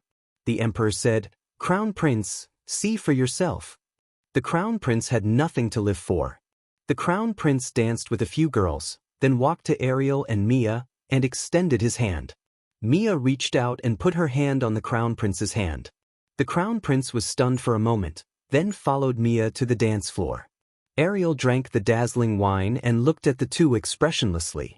They were probably going to meet each other's eyes. After all, Mia was going to be the crown princess. Under the light, the slightly dressed Mia was dazzling, and people couldn't take their eyes off her. After the dance, the emperor asked for the crown prince's opinion and told him that since it was announced in public, there was no room for negotiation. He had to think carefully. The crown prince's eyes darted between Ariel and Mia, and he hesitated for a while. All the girls present looked at the crown prince nervously, hoping that he would choose them and put in so much effort to perform in front of him. If she became the crown princess, she would be the queen in the future. She would be the mother of the country. Mia was also very nervous. Although she knew it was impossible, she still couldn't help but look forward to it. The crown prince opened his mouth and pointed at Mia. "I choose her to be my crown princess." Mia was stunned. She didn't expect this at all. Ariel's expression showed that she had expected this, and she chuckled. The crown prince's gaze swept across Ariel's face. Seeing her mocking expression, he frowned. The emperor sighed. It was good to have a low status. Otherwise, she would be held hostage in the future. Mia covered her mouth. She was so happy that she almost cried. Ariel was also very happy. This way, Mia would be able to move out of the earl's residence. She believed that her grandfather's family would definitely bring Mia over. To view the new chapter of ZUI, please go to mobile address. You're tuning in to the Passion Pages YouTube channel. We're so grateful for your support, and don't forget to subscribe to join us on this incredible journey through captivating stories. Your generosity through donations truly makes a world of difference, as it's the primary source of revenue that allows me to expand and enhance this channel for you. Thank you from the bottom of my heart for being a part of this adventure.